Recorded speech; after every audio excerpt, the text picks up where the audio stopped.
भारतीय संविधान के कथन वाले प्रश्न और कथन और कारण वाले प्रश्नों पर चर्चा करेंगे। ये वो प्रश्न है जो सिलेक्शन करवाते हैं।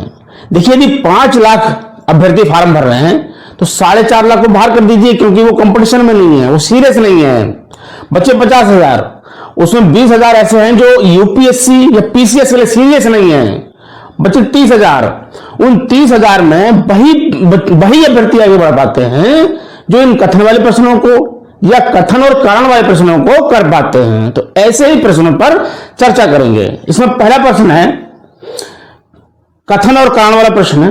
कथन है, भारत का संविधान सबसे अधिक लंबा हो गया है। देखिए, कथन सत्य है, भारत का संविधान विश्व में सबसे विशाल संविधान है। कारण क्या है? मौलिक अधिकारों का अध्याय अमेरिकन संविधान के मॉडल से लिया गया है। यह कथन भी सत्य है। जो मौलिक अधिकारों का अध्याय है हमारे संविधान में भाग 3 में, वो अमेरिका के संविधान से लिया गया है। लेकिन दोनों कथन अंतर संबंधित नहीं है। कारण जो है वो कथन की व्याख्या नहीं कर रहा है। अलग अलग रूप में दोनों कथन सत्य हैं, तो इसका आंसर बी हो जाएगा। यानी दोनों कथन सत्य हैं परंतु कारण कथन की व्याख्या नहीं कर रहा है। अगला प्रश्न लेते हैं, निम्नलिखित कथनों पर विचार कीजिए। देखिए, 3 कथन दिए हुए हैं। पहला कथन है, भारत के संविधान में 20 भाग हैं। देखिए, ये कथन गलत है। भारत के संविधान में 22 भाग हैं, संशोधन करके 25 भाग हो गए हैं। लेकिन ये आईएएस की परीक्षा में पूछा गया प्रश्न है। देखिए, जो यूपीएससी है वो हमेशा 22 भाग को ही लेगा, क्योंकि संविधान में 22 भाग हैं, 1 से लेकर 22 तक। संशोधन करके क्या जोड़ा गया या किसी को निकाल दिया जाता है, लेकिन संख्या 22 ही रहेगी। अगला कथन, भारत के संविधान में कुल 390 अनुच्छेद हैं। ये कथन भी गलत है। भारत के संविधान में 395 अनुच्छेद हैं, संख्या 395 ही रहेगी। हालांकि संशोधन करके वर्तमान समय में लगभग 465 अनुच्छेद हैं। तीसरा कथन है, भारत के संविधान में 9वीं, 10वीं, 11वीं और 12वीं अनुसूचियों को संविधान संशोधन अधिनियम द्वारा जोड़ा गया। देखिए, यह कथन सत्य हो गया है। मूल संविधान में 8 अनुसूचियां थी, उसके बाद संविधान का संशोधन करके 9वीं, 10वीं, 11वीं और 12वीं अनुसूचियों को जोड़ा गया है।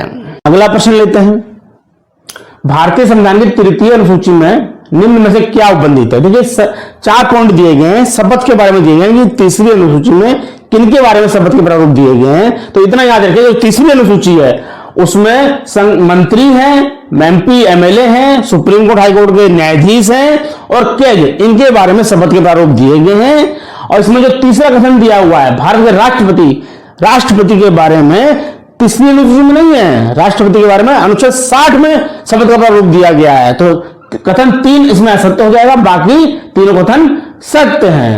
अगला प्रश्न लेते हैं, निम्नलिखित कथनों पर विचार कीजिए। देखिए, आईएएस की परीक्षा में पूछा गया प्रश्न है। 2 कथन दिए हुए हैं। पहला कथन क्या कह रहा है, भारत की संसद किसी कानून विशेष को भारत के संविधान की 9वीं अनुसूची में डाल सकती है। निश्चित तौर पर कथन सत्य है। 9वीं अनुसूची डाली ही इसलिए गई थी कि कोई भी कानून अगर 9वीं अनुसूची में डाल दिया जाता है तो न्यायालय के अधिकार था तो उसको बाहर कर दिया जाता था।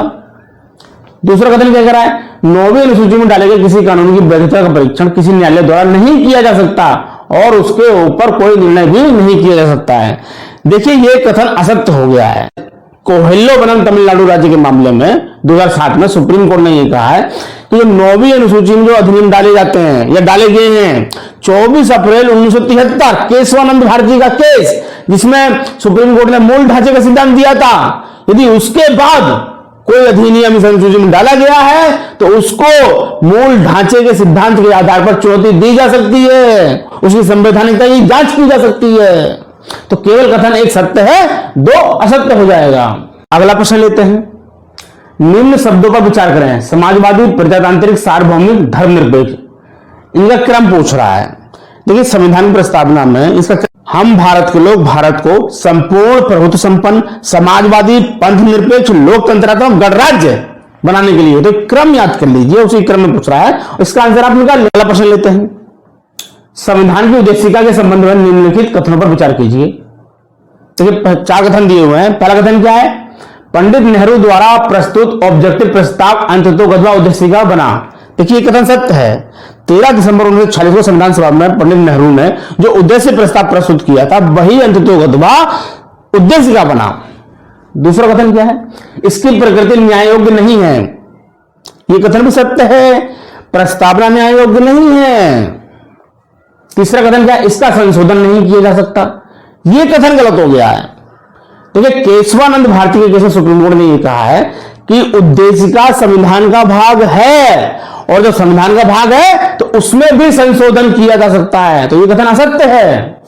चौथा कथन क्या कह रहा है, संविधान के विशिष्ट प्रावधानों को यह रद्द नहीं कर सकता। देखिए यह कथन सत्य है, क्योंकि उद्देशिका बाध्य योग्य है नहीं, संविधान के जबकि अन्य भाग बाध्य योग्य हैं, तो उद्देशिका अन्य भागों को नष्ट नहीं कर सकती है।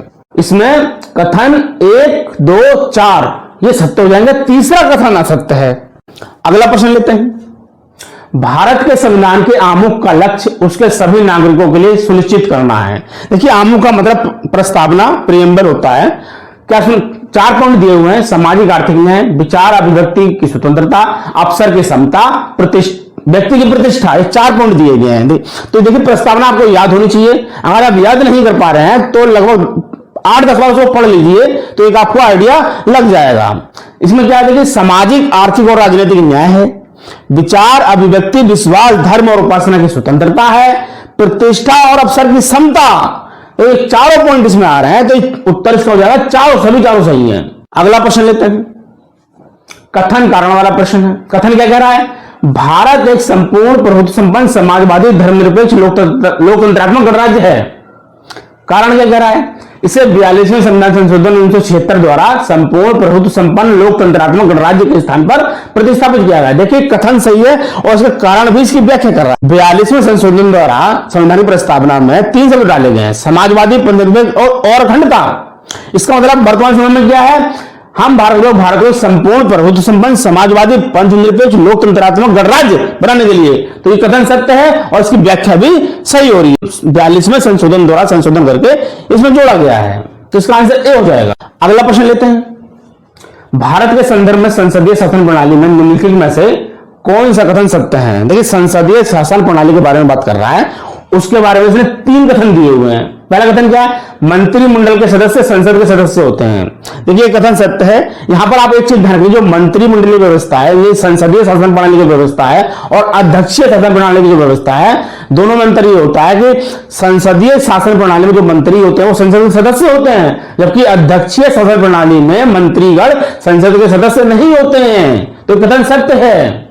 दूसरा है, जब तक मंत्रियों को संसद का विश्वास प्राप्त रहता है तब तक ही वे अपने पद पर बने रहते हैं। देखिए संसदीय शासन प्रणाली में मंत्रिमंडल होता है वो लोकसभा के प्रति उत्तरदायी होता है, निचले सदन के प्रति उत्तरदायी होता है, और जब तक उसका विश्वास मिला रहता है तो तभी तक अपने पद पर बना रहता है। अगर उसने विश्वास खो दिया तो उसको इस्तीफा देना पड़ेगा। ये कथन भी सत्य हो गया है।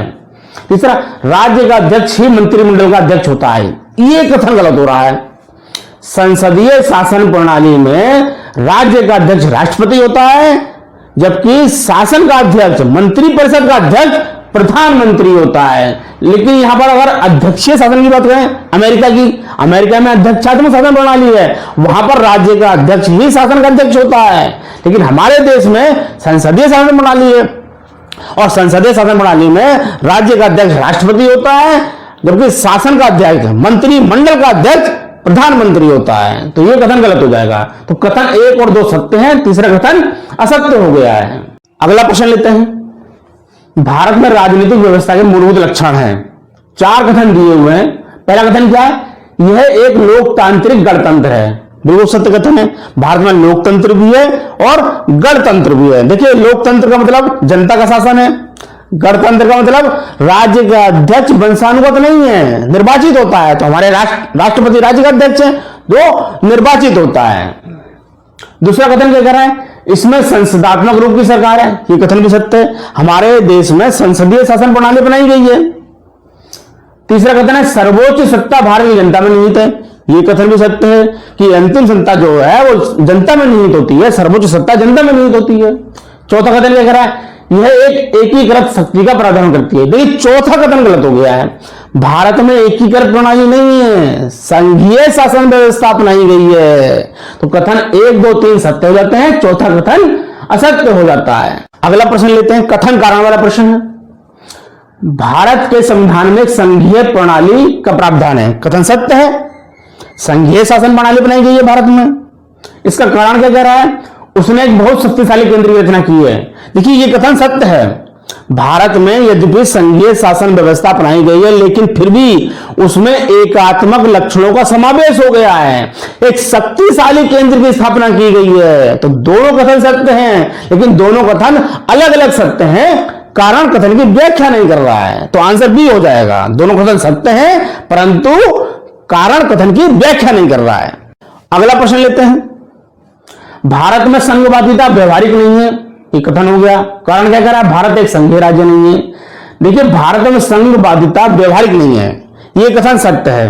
भारत में जो संघीय शासन व्यवस्था अपनाएंगे वो अमेरिकी मॉडल की तरह नहीं है, वो आदर्श है। भारत में एकात्मक लक्षणों का भी समावेश कर दिया गया है, शक्तिशाली केंद्र की स्थापना की गई है, तो संघवादिता व्यवहारिक नहीं है। कारण क्या कह रहा है? भारत एक संघीय राज्य नहीं है, ये कथन गलत हो गया। संघीय राज्य है, एकात्मक लक्षणों का समावेश है, परंतु संघीय राज्य तो माना जाएगा। तो कारण गलत हो गया है। तो कथन ए सत्य हो गया है और इसका कारण असत्य है। आंसर सी हो जाएगा। अगला प्रश्न लेते हैं। देखिए, छत्तीसगढ़ पीसीएस लिया प्रश्न। छत्तीसगढ़ पीसीएस में 7-8 पॉइंट दे दिए जाते हैं। यूपीएससी से भी आगे बढ़ गया है। 7-8 पॉइंटों पर विचार कीजिए। भारतीय संघीय व्यवस्था में कौन से लक्षण एकात्मक पाए जाते हैं? देखिए, भारतीय संघीय व्यवस्था के बारे में पूछ रहा है कि एकात्मक लक्षण कौन से पाए जा रहे हैं। इसने ये 8 पॉइंट दिए हैं। पहला क्या? लिखित संविधान, एकात्मक लक्षण पूछ रहा है। लिखित संविधान, कठोर संविधान, संविधान की सर्वोच्चता। देखिए, तीनों कथन जो हैं, ये पहले वाले, ये संघीय व्यवस्था के लक्षण है। और चौथा सर्वोच्च न्यायालय, ये भी संघीय व्यवस्था का लक्षण है। ये 4 लक्षण जो होते हैं वो संघीय व्यवस्था के हो जाते हैं। कौन कौन से? लिखित संविधान, कठोर संविधान, संविधान की सर्वोच्चता और एक सर्वोच्च न्यायालय, ये संघीय व्यवस्था के लक्षण है। आप कह रहा राज्यपाल की नियुक्ति, देखिए राज्यपाल की नियुक्ति एकात्मकता का लक्षण है। भारत सरकार का राज्यों पर नियंत्रण, राज्यपाल केंद्र के एजेंट के रूप में कार्य करता है एक तरीके से। दूसरा है शक्तियों का विकेंद्रीकरण, ये कथन इससे संबंधित नहीं है, ये तो संघवादिता से संबंधित हो गया। शक्तियों को बंटवारा कर दिया जाता है, शक्तियों को विकेंद्रित कर दिया जाता है। अगला पॉइंट क्या है? राज्य विधेयकों पर राष्ट्रपति की स्वीकृति, ये कथन भी एकात्मक लक्षण है। क्यों? राज्यपाल राष्ट्रपति विचार के लिए राज्य विधेयक को आरक्षित कर सकता है, तो एकात्मकता का लक्षण है। अगला संवैधानिक संकट, देखिए 356, यह भी राज्यों पर नियंत्रण का एक साधन है केंद्र का, तो यह भी एकात्मकता का लक्षण है। इस प्रकार से जो ऑप्शन है कोई सही नहीं हो जाएगा, क्योंकि इसमें ऑप्शन जो एकात्मक लक्षण की बात कर रहा है, तो राज्यपाल की नियुक्ति और राज्य विधेयकों पर राष्ट्रपति की स्वीकृति और संवैधानिक संकट, ये 3 पॉइंट ऐसे हैं जो एकात्मक लक्षण हैं। अगला प्रश्न लेते हैं, कथन कारण वाला प्रश्न है। कथन क्या है? भारत का राष्ट्रपति परोक्षतः निर्वाचित होता है, कथन सत्य है। भारत में जो राष्ट्रपति का चुनाव होता है वो सीधे जनता द्वारा नहीं होता है, अप्रत्यक्ष निर्वाचन होता है। एमपी एमएलए उसमें भाग लेते हैं। कारण क्या है? भारत में संसदीय प्रणाली को गणतंत्रवाद के साथ जोड़ा गया है, ये कथन भी सत्य हो गया है। तो ये भारत में संसदीय प्रणाली है, ब्रिटिश में संवैधानिक राजतंत्र है, वहां का राजा वंशानुगत होता है, लेकिन भारत का राष्ट्रपति निर्वाचित होता है, तो ये गणतंत्रवाद हो गया। तो भारत में संसदीय प्रणाली को गणतंत्रवाद के साथ जोड़ा गया है। तो कथन कारण दोनों सत्य हैं और व्याख्या भी कर रहा है। अगला प्रश्न लेते हैं, कथन और कारण वाला प्रश्न है। कथन क्या कह रहा है? भारतीय संघात्मक व्यवस्था को अर्ध संघात्मक कहा जाता है। निश्चित तौर पर यह कथन सत्य है। भारतीय संघ व्यवस्था को अर्ध संघ कहा जाता है, क्योंकि पूर्ण संघ नहीं अपनाया गया है, एकात्मक लक्षणों सहित संघीय व्यवस्था अपनाई गई है, इसलिए इसको अर्ध संघ कहा जाता है। कारण क्या है? भारत में एक स्वतंत्र न्यायपालिका है जिसे न्यायिक पुनरीक्षण का अधिकार है, ये कथन सत्य है। देखिए, भारत में न्यायपालिका स्वतंत्र है, आजाद है और उसको न्यायिक पुनर्विलोकन का अधिकार प्राप्त है। तो दोनों कथन सत्य हैं, लेकिन कारण कथन की व्याख्या नहीं कर रहा है। लेकिन दोनों कथन बिल्कुल अलग अलग हैं, डिफरेंट कथन है, सत्य है लेकिन डिफरेंट है, तो आंसर बी हो जाएगा। अगला प्रश्न लेते हैं, संवैधानिक सरकार वह है। देखिए, 2 कथन दिए हैं, ये आईएएस की परीक्षा पूछे गए प्रश्न है। पहला कथन क्या है? जो राज्य की सत्ता के हित में व्यक्ति की स्वतंत्रता पर प्रभावशाली प्रतिबंध लगाती है। दूसरा कथन है जो व्यक्ति की स्वतंत्रता के हित में राज्य की सत्ता पर प्रभावकारी प्रतिबंध लगाती है। दोनों कथनों में एक ही कथन सत्य होगा।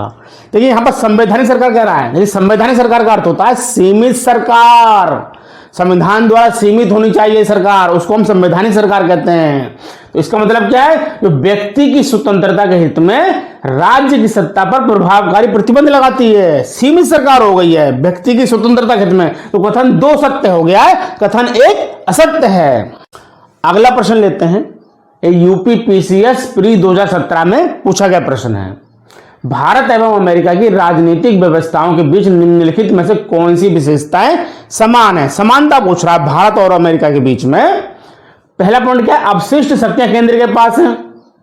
दूसरा पॉइंट, अवशिष्ट शक्तियां राज्यों के पास हैं। देखिए भारत में जो अवशिष्ट शक्तियां हैं वो केंद्र के पास हैं, जबकि अमेरिका में राज्यों के पास हैं। तो ये दोनों ही कथन गलत हो गए हैं, समानता है ही नहीं। तीसरा कह रहा है राष्ट्रपति के पास पॉकेट वीटो की शक्ति है। देखिए ये कथन सत्य हो गया है, भारत के राष्ट्रपति के पास पॉकेट वीटो है और अमेरिका के राष्ट्रपति के पास भी पॉकेट वीटो है, तो ये समानता है। चौथा कथन क्या कह रहा है, उच्च सदन में कुछ मनोनीत सदस्य होते हैं।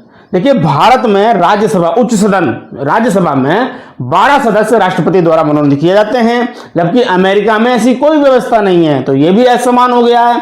तो केवल कथन 3 सत्य है, राष्ट्रपति के पास पॉकेट वीटो है, यह समानता, बाकी असमान है। अगला प्रश्न लेते हैं, निम्नलिखित कथनों पर विचार कीजिए। 3 कथन दिए हैं। पहला कथन क्या है, भारत की संविधान सभा ने राष्ट्रीय ध्वज का प्रारूप 22 जुलाई 1947 को अपनाया था। यह कथन सत्य है, 22 जुलाई 1947 को अपनाया गया था। दूसरा है, राष्ट्रीय ध्वज के बीच चक्र में 21 तीलियां होती हैं। यह कथन गलत है, 24 तीलियां होती हैं। तीसरा कथन क्या है, राष्ट्रीय ध्वज की चौड़ाई और लंबाई का अनुपात 3:4 है। देखिए यह कथन गलत हो गया है, 3:2 का अनुपात होता है, 3:4 का नहीं, तो ये कथन गलत हो गया है। तो केवल कथन इसमें 1 सही है और बाकी दोनों कथन गलत हैं। अगला प्रश्न लेते हैं, कथन और कारण का प्रश्न है। कथन है भारत संघ नहीं है। ये कथन गलत हो गया है, संघ है, संघीय व्यवस्था अपनाई गई है। कारण क्या कह रहा है, किसी भी राज्य का क्षेत्र, सीमा, नाम उसकी सहमति के बिना भी परिवर्तित करने की शक्ति संघीय संसद को प्राप्त है। देखिए ये कथन सत्य है, भारत की संसद किसी भी राज्य के नाम में, सीमाओं में परिवर्तन कर सकती है। इसका मतलब कथन ए गलत हो गया, कारण आर सही है। अगला प्रश्न लेते हैं, भारतीय संघात्मक व्यवस्था के संबंध में निम्नलिखित में से कौन सा कथन सत्य है या असत्य है। देखिए पहला क्या है, भारतीय संविधान के अंतर्गत राज्यों को संघ से अलग होने का अधिकार नहीं है।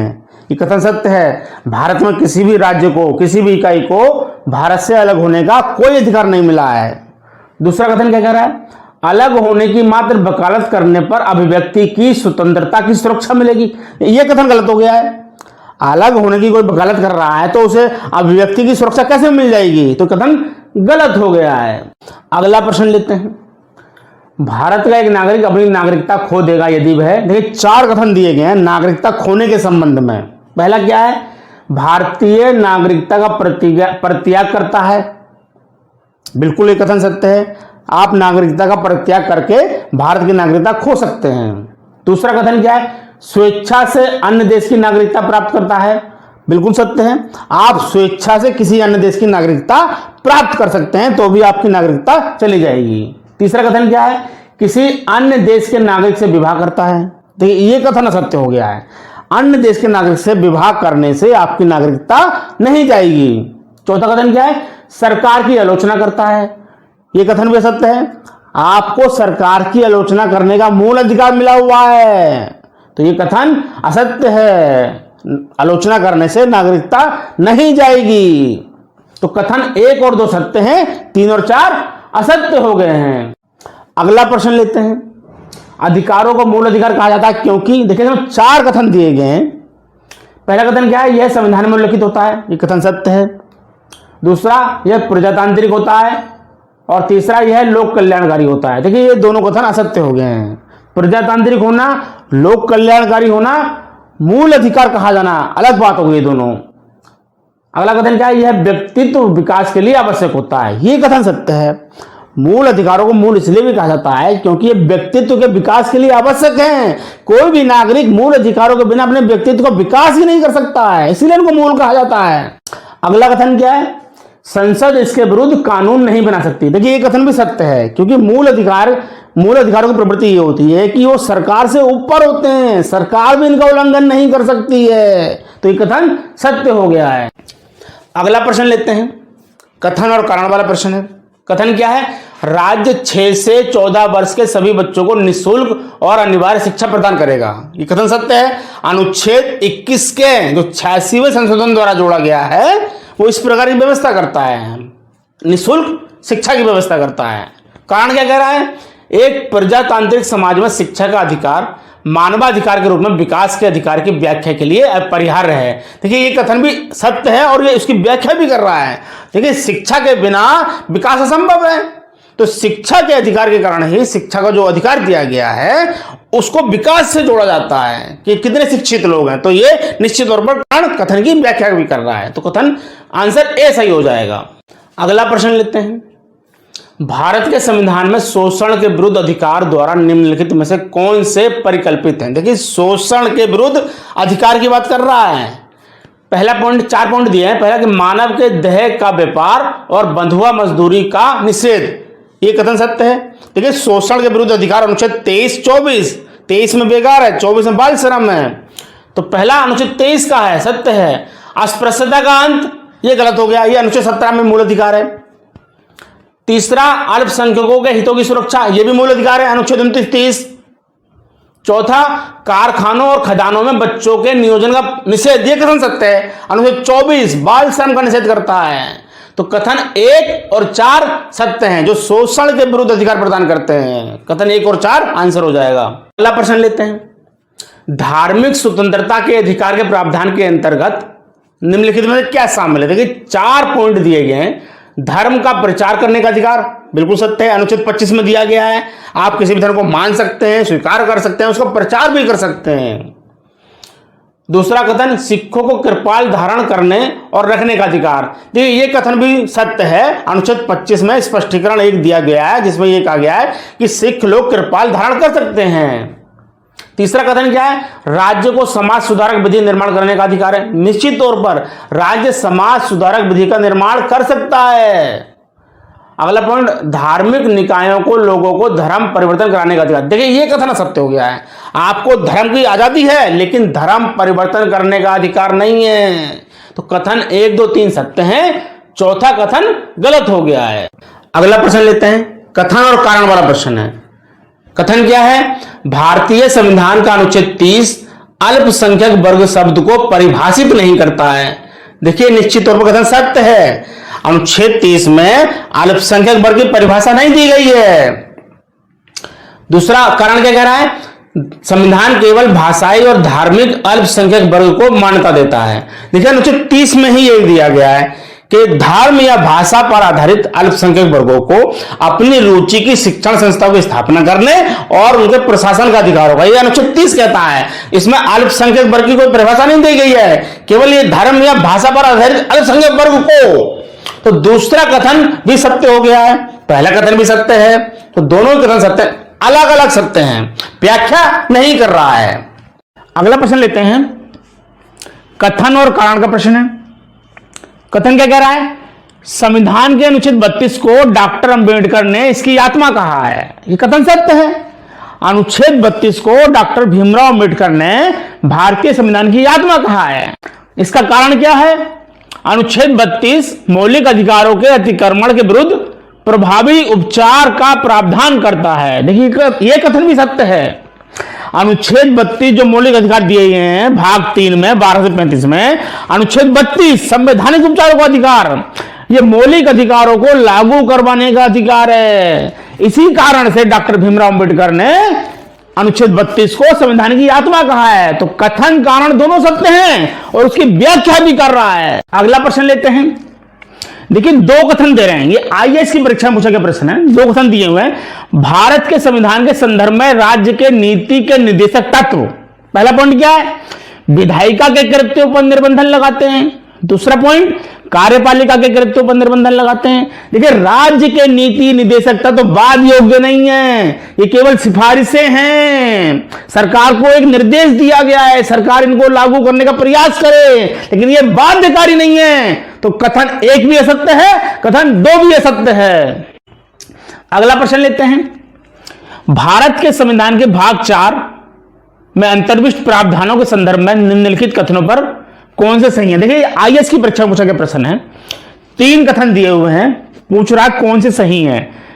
भाग 4 यानी नीति निर्देशक तत्वों के बारे में बात कर रहा है। ये न्यायालय द्वारा परिवर्तनीय होंगे। देखिए कथन असत्य हो गया, न्यायालय द्वारा परिवर्तनीय नहीं है, वाद योग्य नहीं है। दूसरा कथन क्या कह रहा है? ये किसी भी न्यायालय द्वारा परिवर्तनीय नहीं होंगे। हाँ बिल्कुल सही, न्यायालय द्वारा परिवर्तनीय है ही नहीं, तो कथन 2 सत्य हो गया है। तीसरा कथन क्या है? इस भाग में अधिकथित सिद्धांत राज्य के द्वारा कानून बनाने को प्रभावित करेंगे। देखिए यहां प्रभावित शब्द आ रहा है, आईएएस की परीक्षा में पूछा गया है, एक एक शब्द का विश्लेषण करना होगा। प्रभावित करेंगे, निश्चित तौर पर राज्य के नीति निर्देशक तत्व कार्यपालिका की नीति को, विधायिका की नीति को प्रभावित करते हैं। राज्य का कर्तव्य है नीति निर्देशक तत्वों को लागू करना, लेकिन बाध्यकारी नहीं है। तो कथन 2 और 3 सत्य हो जाएंगे, कथन 1 असत्य है। अगला प्रश्न लेते हैं, राज्य के नीति निर्देशक तत्वों के बारे में निम्नलिखित कथनों पर विचार कीजिए। देखिए 2 कथन दिए गए, ये आईएएस की परीक्षा पूछा गया यही प्रश्न।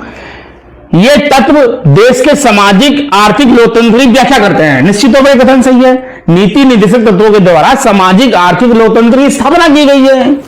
दूसरा कथन क्या कह रहा है? इन तत्वों में अंतर्विष्ट प्रावधान उपबंध किसी न्यायालय द्वारा परिवर्तनीय नहीं है।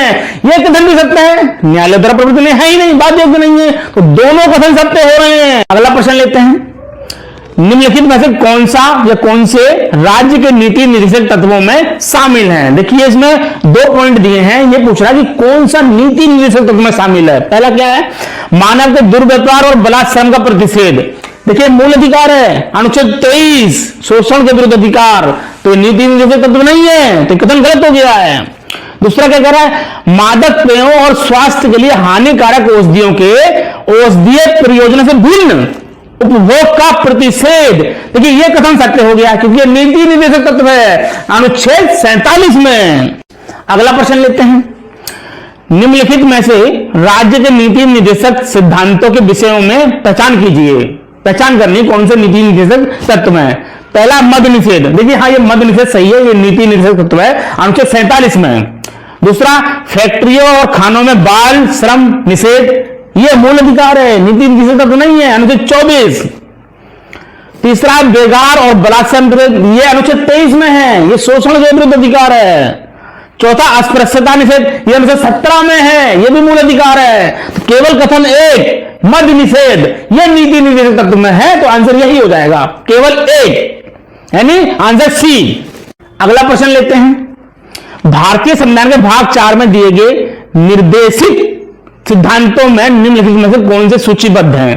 देखिए 4 कथन दिए हुए हैं इसमें, ये पूछ रहा है नीति निर्देशक तत्वों में कौन शामिल है। पहला समान कार्य के लिए समान वेतन, ये नीति निर्देशक तत्व में शामिल है, 39 घ। दूसरा है समान नागरिक संहिता, ये अनुच्छेद 44 नीति निर्देशक तत्व। तीसरा है छोटे परिवार का मानदंड, देखिए ये ना तो मूल अधिकार है और ना ही ये नीति निर्देशक तत्व में शामिल है, ये अलग चीज हो गया है।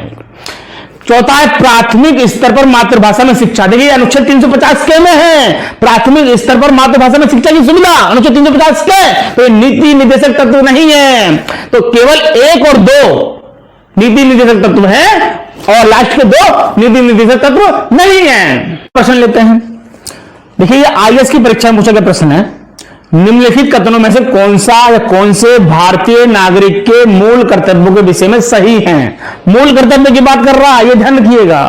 पहला कथन क्या कर रहा है? इन कर्तव्यों को परिवर्तित करने के लिए एक विधायी प्रक्रिया दी गई है, ये गलत हो गया है। केवल मूल कर्तव्य दिए गए हैं, इनको परिवर्तित करने के लिए कोई प्रक्रिया संविधान में नहीं दी गई है। दूसरा कथन क्या कर रहा है? ये विधिक कर्तव्यों के साथ परस्पर संबंधित हैं, ये कथन भी गलत है। विधिक कर्तव्य नहीं है, केवल नागरिकों को अपील की गई है कि प्रत्येक नागरिक का यह कर्तव्य होगा कि वो मूल कर्तव्यों का पालन करें, इसमें कोई विधिक प्रक्रिया नहीं है, बाध्यकारी नहीं है। तो दोनों कथन असत्य हो जाएंगे, ना एक सही है ना 2 सही है, दोनों कथन असत्य हैं। अगला प्रश्न लेते हैं, भारतीय संविधान में निम्नलिखित में से किस कर्तव्य को मौलिक कर्तव्य के रूप में निर्धारित किया गया? देखिए मौलिक कर्तव्य की बात कर रहा है, कौन कौन से मौलिक कर्तव्य हैं। पहला क्या कह रहा है? देश की रक्षा करना, हाँ ये मौलिक कर्तव्य है। दूसरा आयकर अदा करना, देखिए आयकर अदा करना जो मौलिक कर्तव्य की सूची है, जो 11 मौलिक कर्तव्य दिए गए हैं उसमें आयकर अदा करना नहीं है। आयकर अदा करना एक कानूनी प्रक्रिया है, कानूनी नियम है, अलग है। तीसरा है हमारी सामाजिक संस्कृति की गौरवशाली परंपरा का परिरक्षण करना, यह भी मूल कर्तव्य है। चौथा है सार्वजनिक संपत्ति की सुरक्षा करना, यह भी मूल कर्तव्य है। तो कथन 2 असत्य हो गया, 3 सत्य हैं, यानी 1 और 3 4 ये आंसर हो जाएगा। प्रश्न लेते हैं, भारतीय संविधान द्वारा प्रदत्त नागरिकों के मूल कर्तव्यों में निम्नलिखित में से क्या है, क्या शामिल है? देखिए इसमें 4 कथन दिए हुए हैं। पहला कथन क्या है? मिश्रित संस्कृति की समृद्ध विरासत की रक्षा करना, यह मूल कर्तव्य है। दूसरा, सामाजिक अन्याय से कमजोर वर्ग की रक्षा। देखिए यह मूल कर्तव्य नहीं है, यह नीति निर्देशक तत्वों में मिलेगा, मूल कर्तव्य नहीं है। तीसरा है वैज्ञानिक मनोदशा और खोज की भावना का विकास करना, यह भी मूल कर्तव्य है। चौथा है व्यक्तिगत और सामूहिक कार्यकलापों के सभी क्षेत्रों में उत्कृष्टता के लिए प्रयत्न, यह भी मूल कर्तव्य है। तो कथन 2 असत्य हो गया, बाकी 3 सत्य हो गए हैं। अगला प्रश्न लेते हैं, एक कथन कराने वाला प्रश्न है, ये यूपी लोअर पीसी में पूछा गया है। कथन क्या है? भारत का राष्ट्रपति ब्रिटिश राजा से भिन्न है। देखिए कथन सत्य है, ब्रिटिश राजा आनुवंशिक होता है, भारत का राष्ट्रपति निर्वाचित होता है। तो कथन सत्य हो गया। कारण क्या कह रहा है?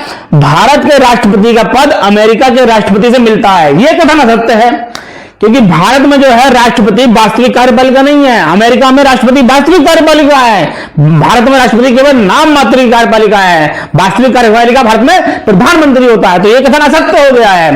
तो कथन ए सही है, आर गलत है। अगला प्रश्न लेते हैं, देखिए कथन और कारण वाला प्रश्न है, यूपी पीसीएस में पूछा गया। ये कथन क्या है? संघीय कार्यपालिका का मुखिया भारत का राष्ट्रपति होता है, ये कथन गलत है। संघीय कार्यपालिका का मुखिया प्रधानमंत्री होता है। हमारे देश का राज्य अध्यक्ष तो राष्ट्रपति है, लेकिन कार्यपालिका का मुखिया प्रधानमंत्री होता है। कारण क्या है? राष्ट्रपति की शक्तियों की कोई सीमा नहीं है, यह कथन गलत है। राष्ट्रपति की शक्तियों की सीमा है। अनुच्छेद 74 के अनुसार भारत का राष्ट्रपति मंत्री परिषद की सलाह पर कार्य करता है। ए सही है और आर गलत हो गया है। प्रश्न लेते हैं, कथन और कारण का प्रश्न दिया हुआ है। कथन क्या है? रक्षा बलों का सर्वोच्च कमांड राष्ट्रपति में निहित है, यह कथन सत्य है। अनुच्छेद 53 के अनुसार रक्षा बलों का सर्वोच्च कमांडर भारत का राष्ट्रपति होता है। कारण क्या कह रहा है? प्रधान सेनापति की हैसियत से राष्ट्रपति की सभी शक्तियां विधायी नियंत्रण से स्वतंत्र हैं, यह कथन गलत है, विधि द्वारा विनियमित हैं। तो कथन ए सही है, आर गलत है। अगला प्रश्न लेते हैं, भारत के राष्ट्रपति चुनाव में चुनाव मंडल के सदस्य होते हैं। देखिए निर्वाचक मंडल जो होता है राष्ट्रपति का, उसमें पूछ रहा कौन कौन मेंबर शामिल होते हैं। पहला कथन क्या है? लोकसभा के चुने हुए सदस्य, राज्यसभा के चुने हुए सदस्य, राज्य विधानसभा के चुने हुए सदस्य, राज्य विधान परिषद के चुने हुए सदस्य। देखिए जो राष्ट्रपति का निर्वाचक मंडल है, इसमें निर्वाचित सदस्य भाग लेते हैं। जो मनोनीत राष्ट्रपति द्वारा मनोनीत होते हैं वो राष्ट्रपति के निर्वाचन में मत नहीं डाल सकते हैं, और विधान परिषद को भी अधिकार नहीं है। तो लोकसभा, राज्यसभा और राज्य विधानसभा इसके निर्वाचित सदस्य भाग लेते हैं। ऊपर के 3 कथन सही हो गए, चौथा कथन गलत हो गया है। अगला प्रश्न लेते हैं, भारत के राष्ट्रपति के विषय में निम्नलिखित कथनों पर विचार कीजिए। देखिए 3 कथन दिए हुए हैं। उसे भारत का जन्म से नागरिक होना चाहिए। देखिए ये कथन थोड़ा डिफिकल्ट हो गया है। भारत का नागरिक होना चाहिए, जन्म से ये पाबंदी नहीं है, तो इस कथन को गलत कहेंगे। दूसरा, उसे 35 वर्ष की उम्र पूरी कर लेनी चाहिए, यह कथन सत्य है। राष्ट्रपति की जो अर्हता है 35 वर्ष आयु पूरी हो जानी चाहिए। तीसरा कथन क्या कह रहा है? उसे संसद का सदस्य निर्वाचित होने की योग्यता रखनी चाहिए, यह कथन गलत हो गया। बहुत बारीक अंतर है, संसद का नहीं, केवल लोकसभा का सदस्य चुने जाने की योग्यता उसमें होनी चाहिए। तो कथन तीसरा भी असत्य हो गया। केवल कथन 2 सत्य है, बाकी दोनों असत्य हो जाएंगे। अगला प्रश्न लेते हैं, नीचे 2 वक्तव्य दिए गए हैं। कथन ए क्या कह रहा है? राष्ट्रपति संसद का भाग है, यह कथन सत्य है। देखिए भारत की संसद राष्ट्रपति, लोकसभा, राज्यसभा इन तीनों से मिलकर बनती है, तो राष्ट्रपति संसद का भाग है, तो यह कथन सत्य है। दूसरा क्या कह रहा है? संसद के दोनों सदनों द्वारा पारित विधेयक बिना राष्ट्रपति की स्वीकृति के कानून नहीं बन सकता है, यह कथन भी सत्य है और उसकी व्याख्या भी कर रहा है। संसद का भाग है, कोई भी कानून लोकसभा, राज्यसभा पारित करती है, वो राष्ट्रपति के हस्ताक्षर के बिना कानून नहीं बन सकता। इसका मतलब यह है कि कारण कथन की व्याख्या भी कर रहा है, तो आंसर ए हो जाएगा। अगला प्रश्न लेते हैं, निम्नांकित में से किस प्रकार के प्राधिकार भारत के राष्ट्रपति को प्राप्त हैं? पहला क्या है? वास्तविक और लोकप्रिय, देखिए ये गलत हो गया ऑप्शन। वास्तविक और लोकप्रिय शक्ति जो है वो भारत के प्रधानमंत्री के पास है, राष्ट्रपति के पास नहीं है। दूसरा है औपचारिक और विधिक। देखिए ये कथन सत्य हो गया है। भारत का राष्ट्रपति औपचारिक रूप से और विधिक रूप से प्राधिकार रखता है। अनुच्छेद 53 क्या कहता है? समस्त कार्यपालिका शक्ति भारत के राष्ट्रपति में निहित होगी। अगला क्या है? राजनीतिक और नाम मात्र। और चौथा है संवैधानिक और नाम मात्र। देखिए बहुत बारीक अंतर आ गया, मैंने इसीलिए इन प्रश्नों को चयन किया है। देखिए भारत का राष्ट्रपति राजनीतिक पावर नहीं रखता है। राजनीति में कौन भाग लेता है? प्रधानमंत्री भाग लेता है। तो राष्ट्रपति केवल संवैधानिक प्रमुख है, नाम मात्र है। तो कथन चौथा सत्य हो जाएगा, संवैधानिक और नाम मात्र, वास्तविक नहीं है और राजनीतिक भी नहीं है राष्ट्रपति। तो कथन 2 और 4 सही हो जाएंगे, 1 और 3 असत्य हो जाएंगे। अगला प्रश्न लेते हैं। भारतीय संविधान के अनुसार भारत के राष्ट्रपति का यह कर्तव्य है कि वह निम्नलिखित में से किसको संसद के पटल पर रखवाएगा। देखिए यहां पर एक चीज ध्यान रखना, जिनकी नियुक्ति भारत के राष्ट्रपति द्वारा की जाती है वो अपनी रिपोर्ट भारत के राष्ट्रपति को देंगे और भारत का राष्ट्रपति उनको संसद के पटल पर रखवाएगा। जैसे संघ लोक सेवा आयोग है, नियंत्रक महालेखा परीक्षक है, ये अपनी रिपोर्ट राष्ट्रपति को देते हैं और राष्ट्रपति संसद के समक्ष रखवाता है। यहां पर देखिए ऑप्शन में क्या दे रहा है? संघीय वित्त आयोग। वित्त आयोग की नियुक्ति राष्ट्रपति द्वारा की जाती है, तो निश्चित तौर पर वित्त आयोग अपनी रिपोर्ट राष्ट्रपति को देगा और राष्ट्रपति संसद के पटल पर रखवाएगा। दूसरा ऑप्शन क्या है? लोक लेखा समिति के प्रतिवेदन को। देखिए ये कथन गलत हो गया है। लोक लेखा समिति की नियुक्ति लोकसभा और राज्यसभा के सदस्यों को मिलाकर बनाई जाती है। इसके अध्यक्ष की जो नियुक्ति है वो लोकसभा अध्यक्ष के द्वारा की जाती है, राष्ट्रपति द्वारा नहीं की जाती है। तो लोक लेखा समिति अपनी रिपोर्ट राष्ट्रपति को नहीं देती है, तो ये आंसर गलत हो गया है। तीसरा नियंत्रक महालेखा परीक्षक, निश्चित तौर पर यह कथन सत्य है। चौथा राष्ट्रीय अनुसूचित जाति आयोग के प्रतिवेदन को, यह भी कथन सत्य है। जिनकी नियुक्ति राष्ट्रपति द्वारा की जा रही है वो अपनी रिपोर्ट राष्ट्रपति को देंगे और राष्ट्रपति संसद के समक्ष उनकी रिपोर्ट को रखवाएगा। तो इसमें ऑप्शन जो है 1, 3, 4 सत्य हो जाएंगे, 2 असत्य हो जाएगा। अगला प्रश्न लेते हैं। निम्नलिखित में से कौन भारत के उपराष्ट्रपति का निर्वाचन करता है? देखिए राष्ट्रपति और उपराष्ट्रपति के निर्वाचन से संबंध में एक चीज ध्यान रखिए। राष्ट्रपति के निर्वाचन में लोकसभा, विधानसभा और राज्यसभा इनके निर्वाचित सदस्य भाग लेते हैं। मनोनीत सदस्यों को राष्ट्रपति के चुनाव में भाग लेने का अधिकार नहीं है, लेकिन उपराष्ट्रपति के चुनाव में सभी सदस्य भाग लेते हैं। लोकसभा और राज्यसभा के केवल, विधानसभा नहीं, विधान परिषद नहीं, लोकसभा और राज्यसभा के सभी सदस्य, यानी जो मनोनीत सदस्य हैं वो भी उपराष्ट्रपति के चुनाव में भाग लेते हैं। तो आंसर हो जाएगा इसका लोकसभा के सदस्य और राज्यसभा के सदस्य। ये आंसर हो जाएगा 1 और 2। कथन 3, 4 असत्य हो जाएंगे। अगला प्रश्न लेते हैं। निम्नलिखित कथनों पर विचार कीजिए, कौन से सही हैं? पहला क्या है? राष्ट्रपति की तरह उपराष्ट्रपति का चुनाव भी अप्रत्यक्ष होता है। बिल्कुल सत्य कथन है। राष्ट्रपति और उपराष्ट्रपति दोनों का चुनाव जनता द्वारा नहीं होता है, अप्रत्यक्ष रीति से होता है। दूसरा कथन क्या कह रहा है? राज्यों की विधायिकाओं के सदस्य दोनों के चुनाव में महत्वपूर्ण भूमिका निभाते हैं। देखिए ये कथन गलत हो गया है। राज्य की विधायिकाओं यानी एमएलए जो हैं वो राष्ट्रपति के चुनाव में भाग लेते हैं, राष्ट्रपति के चुनाव में भाग लेने का अधिकार नहीं है। तो कथन 1 सत्य है, 2 असत्य हो जाएगा। अगला प्रश्न लेते हैं, कथन और कारण वाला प्रश्न है। कथन क्या है? कोई व्यक्ति उपराष्ट्रपति निर्वाचित होने का पात्र तभी होगा जब वह राज्यसभा का सदस्य होने के लिए अर्हित है। ये कथन सत्य है। उपराष्ट्रपति कोई व्यक्ति तभी बन सकता है जब उसके अंदर राज्यसभा का सदस्य बनने की योग्यता हो। दूसरा कथन क्या है? कारण क्या कह रहा है?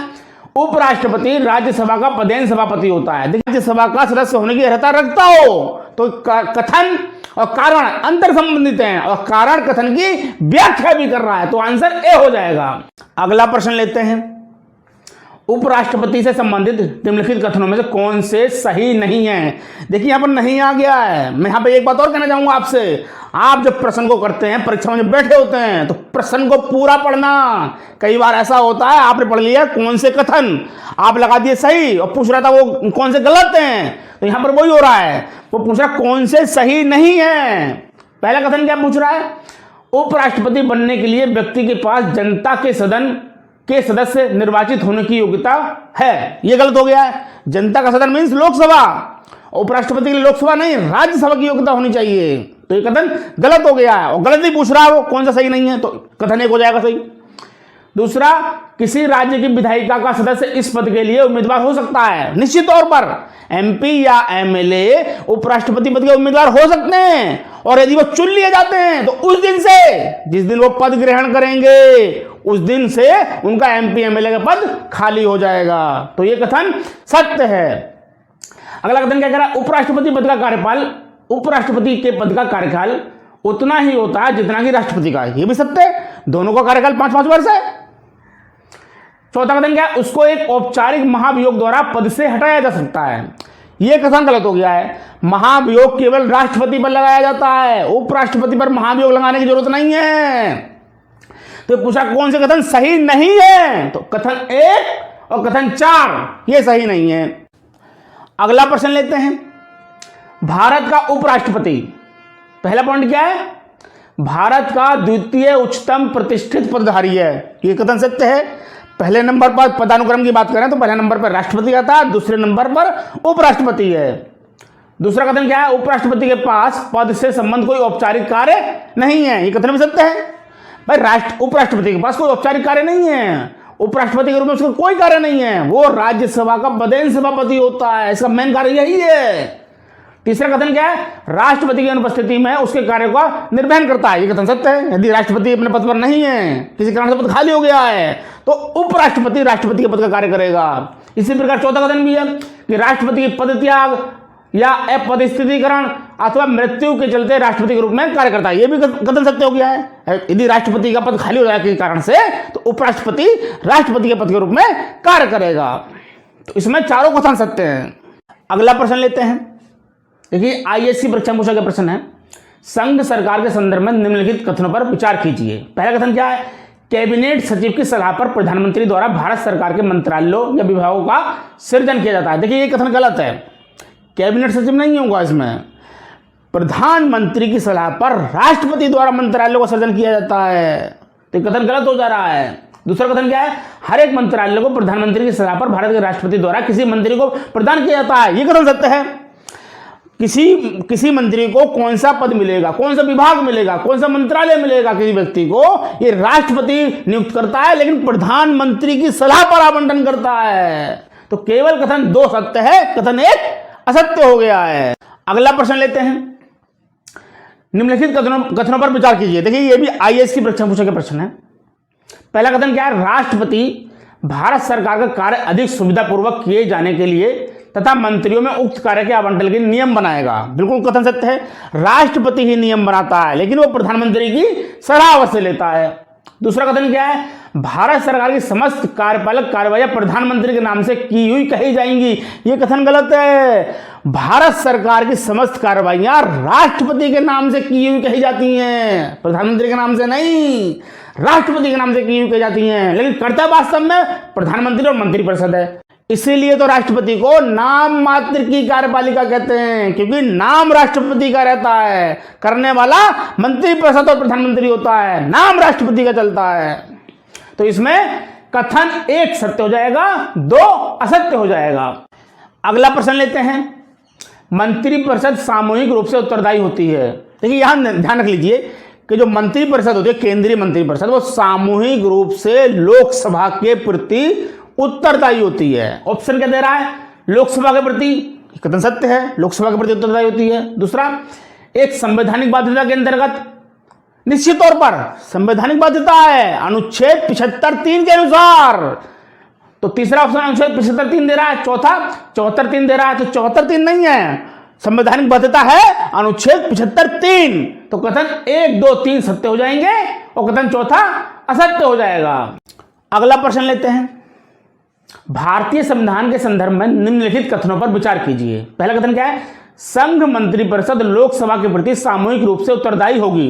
निश्चित तौर पर अनुच्छेद 75(3), संघीय मंत्रिपरिषद लोकसभा के प्रति सामूहिक रूप से उत्तरदायी होगी, कथन सत्य है। दूसरा कथन क्या कह रहा है? संघ के मंत्री प्रधानमंत्री के प्रसाद पर्यंत अपने पद धारण करेंगे। ये कथन गलत हो गया है। देखिए जितने भी मंत्री होते हैं, संघीय मंत्री होते हैं, वो राष्ट्रपति के प्रसाद पर्यंत पद धारण करते हैं। राष्ट्रपति उनको कभी भी हटा सकता है, प्रसाद पर है, लेकिन प्रधानमंत्री की सलाह पर है। अगला प्रश्न लेते हैं, कथन और कारण वाला प्रश्न है। कथन क्या है? भारत संघ में मंत्रिपरिषद संयुक्त रूप से लोकसभा और राज्यसभा दोनों के प्रति उत्तरदायी होती है। ये कथन गलत हो गया है। संघीय मंत्रिपरिषद केवल लोकसभा के प्रति उत्तरदायी है, राज्यसभा के प्रति उत्तरदायी नहीं है। यदि राज्यसभा में सरकार हार जाती है तो उसको कोई फर्क नहीं पड़ेगा, लेकिन अगर लोकसभा में हार जाती है तो उसको त्याग पत्र देना पड़ेगा। दूसरा कथन क्या है? लोकसभा और राज्यसभा दोनों के सदस्य संघीय सरकार में मंत्री बनने के लिए पात्रता रखते हैं। ठीक है, ये कथन सत्य है।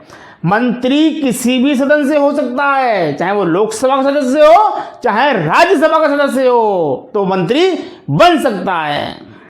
इसमें कारण आर सही हो जाएगा और कथन ए गलत हो जाएगा।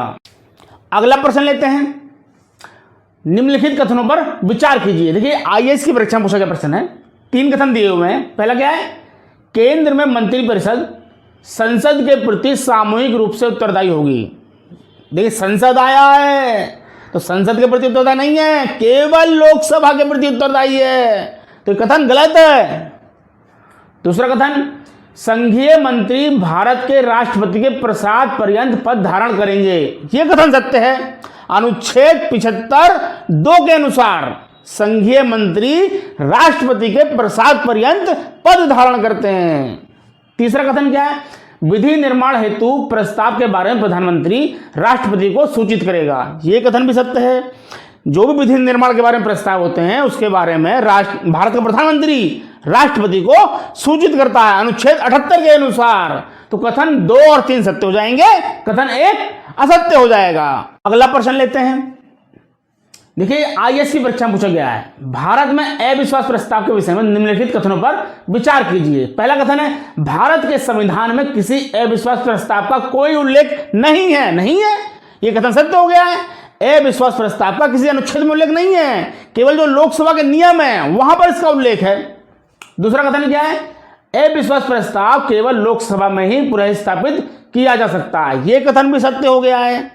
देखिए अविश्वास प्रस्ताव क्योंकि मंत्रिपरिषद सामूहिक रूप से लोकसभा के प्रति उत्तरदायी होती है, तो अविश्वास प्रस्ताव केवल लोकसभा में ही प्रस्तावित किया जा सकता है, राज्यसभा में नहीं। तो दोनों कथन सत्य हो जाएंगे। अगला प्रश्न लेते हैं, केंद्रीय सरकार के संदर्भ में निम्नलिखित कथनों पर विचार कीजिए। देखिए ये भी आईएएस की परीक्षा में पूछा गया प्रश्न है। पहला कथन है, भारत के संविधान में उपबंध है कि समस्त कैबिनेट मंत्री अनिवार्य रूप से केवल लोकसभा के ही आसीन सदस्य होंगे। यह कथन गलत हो गया है। मंत्री लोकसभा या राज्यसभा किसी भी सदन का सदस्य हो सकता है, तो यह कथन गलत है। दूसरा, केंद्रीय कैबिनेट सचिवालय संसदीय कार्य मंत्रालय के निर्देशाधीन कार्य करता है।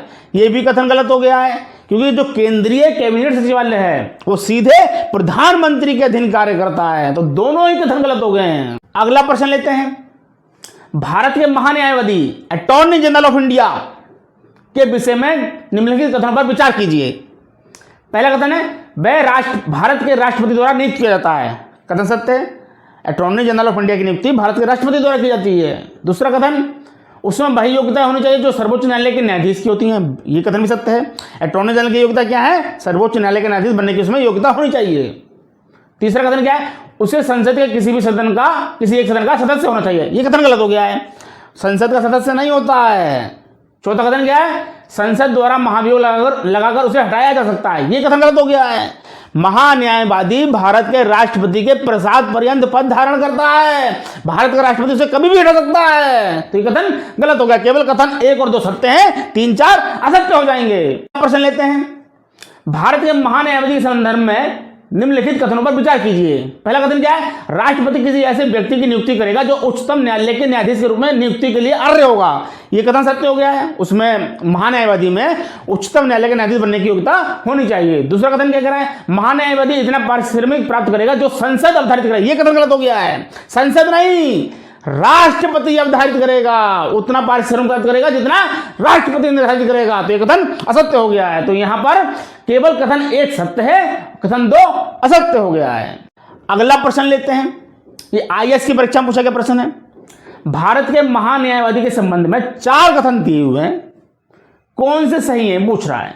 पहला क्या है, लोकसभा की कार्रवाई में भाग ले सकता है। निश्चित तौर पर महान्यायवादी संसद की कार्रवाई में भाग ले सकता है। दूसरा, लोकसभा की किसी समिति का सदस्य हो सकता है, निश्चित तौर पर समिति का मेंबर भी हो सकता है। तीसरा कथन क्या है, लोकसभा में बोल सकता है, बिल्कुल लोकसभा में या राज्यसभा में उसको बोलने का भी अधिकार है। चौथा कथन क्या है, लोकसभा में मतदान कर सकता है। ये कथन गलत हो गया है। अटॉर्नी जनरल ऑफ इंडिया को संसद की कार्रवाई में भाग लेने का अधिकार है, बोलने का अधिकार है, लेकिन मत देने का अधिकार नहीं है। तो कथन 1, 2, 3 सत्य है, चौथा असत्य हो जाएगा। अगला प्रश्न लेते हैं। निम्नलिखित कथनों पर विचार कीजिए। भारत में राज्य के महाधिवक्ता की नियुक्ति भारत के राष्ट्रपति द्वारा संबंधित राज्य के राज्यपाल की अनुशंसा पर की जाती है। देखिए ये कथन गलत हो गया है। जो राज्य का महाधिवक्ता है, एडवोकेट जनरल, उसकी नियुक्ति राज्य के राज्यपाल द्वारा की जाती है। तो ये कथन गलत हो गया है। दूसरा कथन क्या कह रहा है, सिविल प्रक्रिया संहिता के उपबंधों के अनुसार राज्य स्तर पर उच्च न्यायालयों की मूल, अपीलीय तथा सलाहकारी अधिकारिता होती है। देखिए ये कथन भी गलत हो रहा है, बहुत बारीक अंतर है। उच्च न्यायालय की मूल और अपीलीय अधिकारिता तो होती है, लेकिन सलाहकारी अधिकारिता उच्च न्यायालय की नहीं है। अनुच्छेद 143 सलाहकारी अधिकारिता सर्वोच्च न्यायालय के पास है। भारत का राष्ट्रपति किसी संवैधानिक विषय पर सर्वोच्च न्यायालय से सलाह मांग सकता है, अनुच्छेद 143 में। तो ये कथन गलत हो जाएगा। तो यहां पर दोनों ही कथन गलत हो गए हैं। अगला प्रश्न लेते हैं।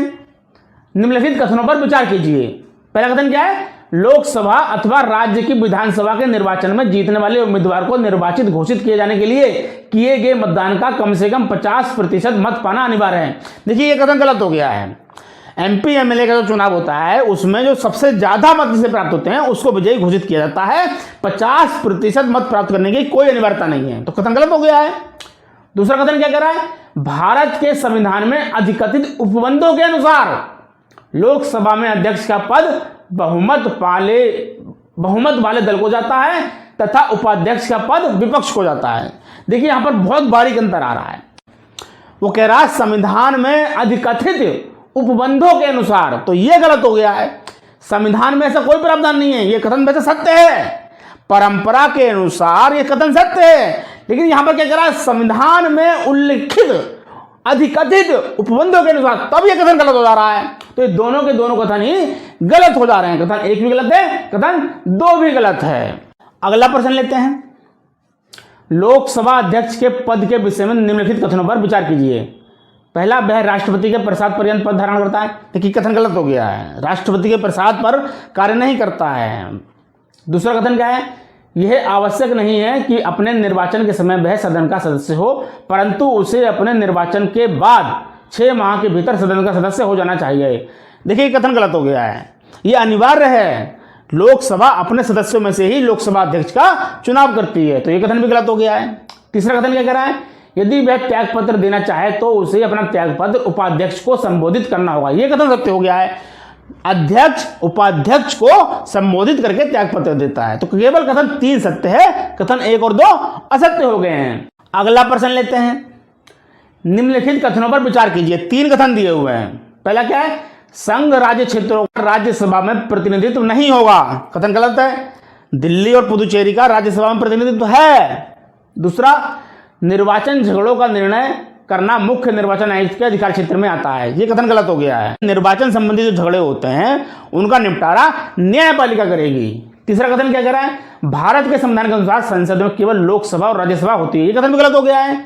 संसद राष्ट्रपति, लोकसभा और राज्यसभा इन तीनों से मिलकर बनती है। तो तीनों ही कथन गलत हो गए हैं। अगला प्रश्न लेते हैं। निम्नलिखित में से राज्यसभा के विषय में कौन सही है, यह भंग नहीं की जा सकती। ये कथन सत्य है, राज्यसभा का विघटन नहीं किया जा सकता है।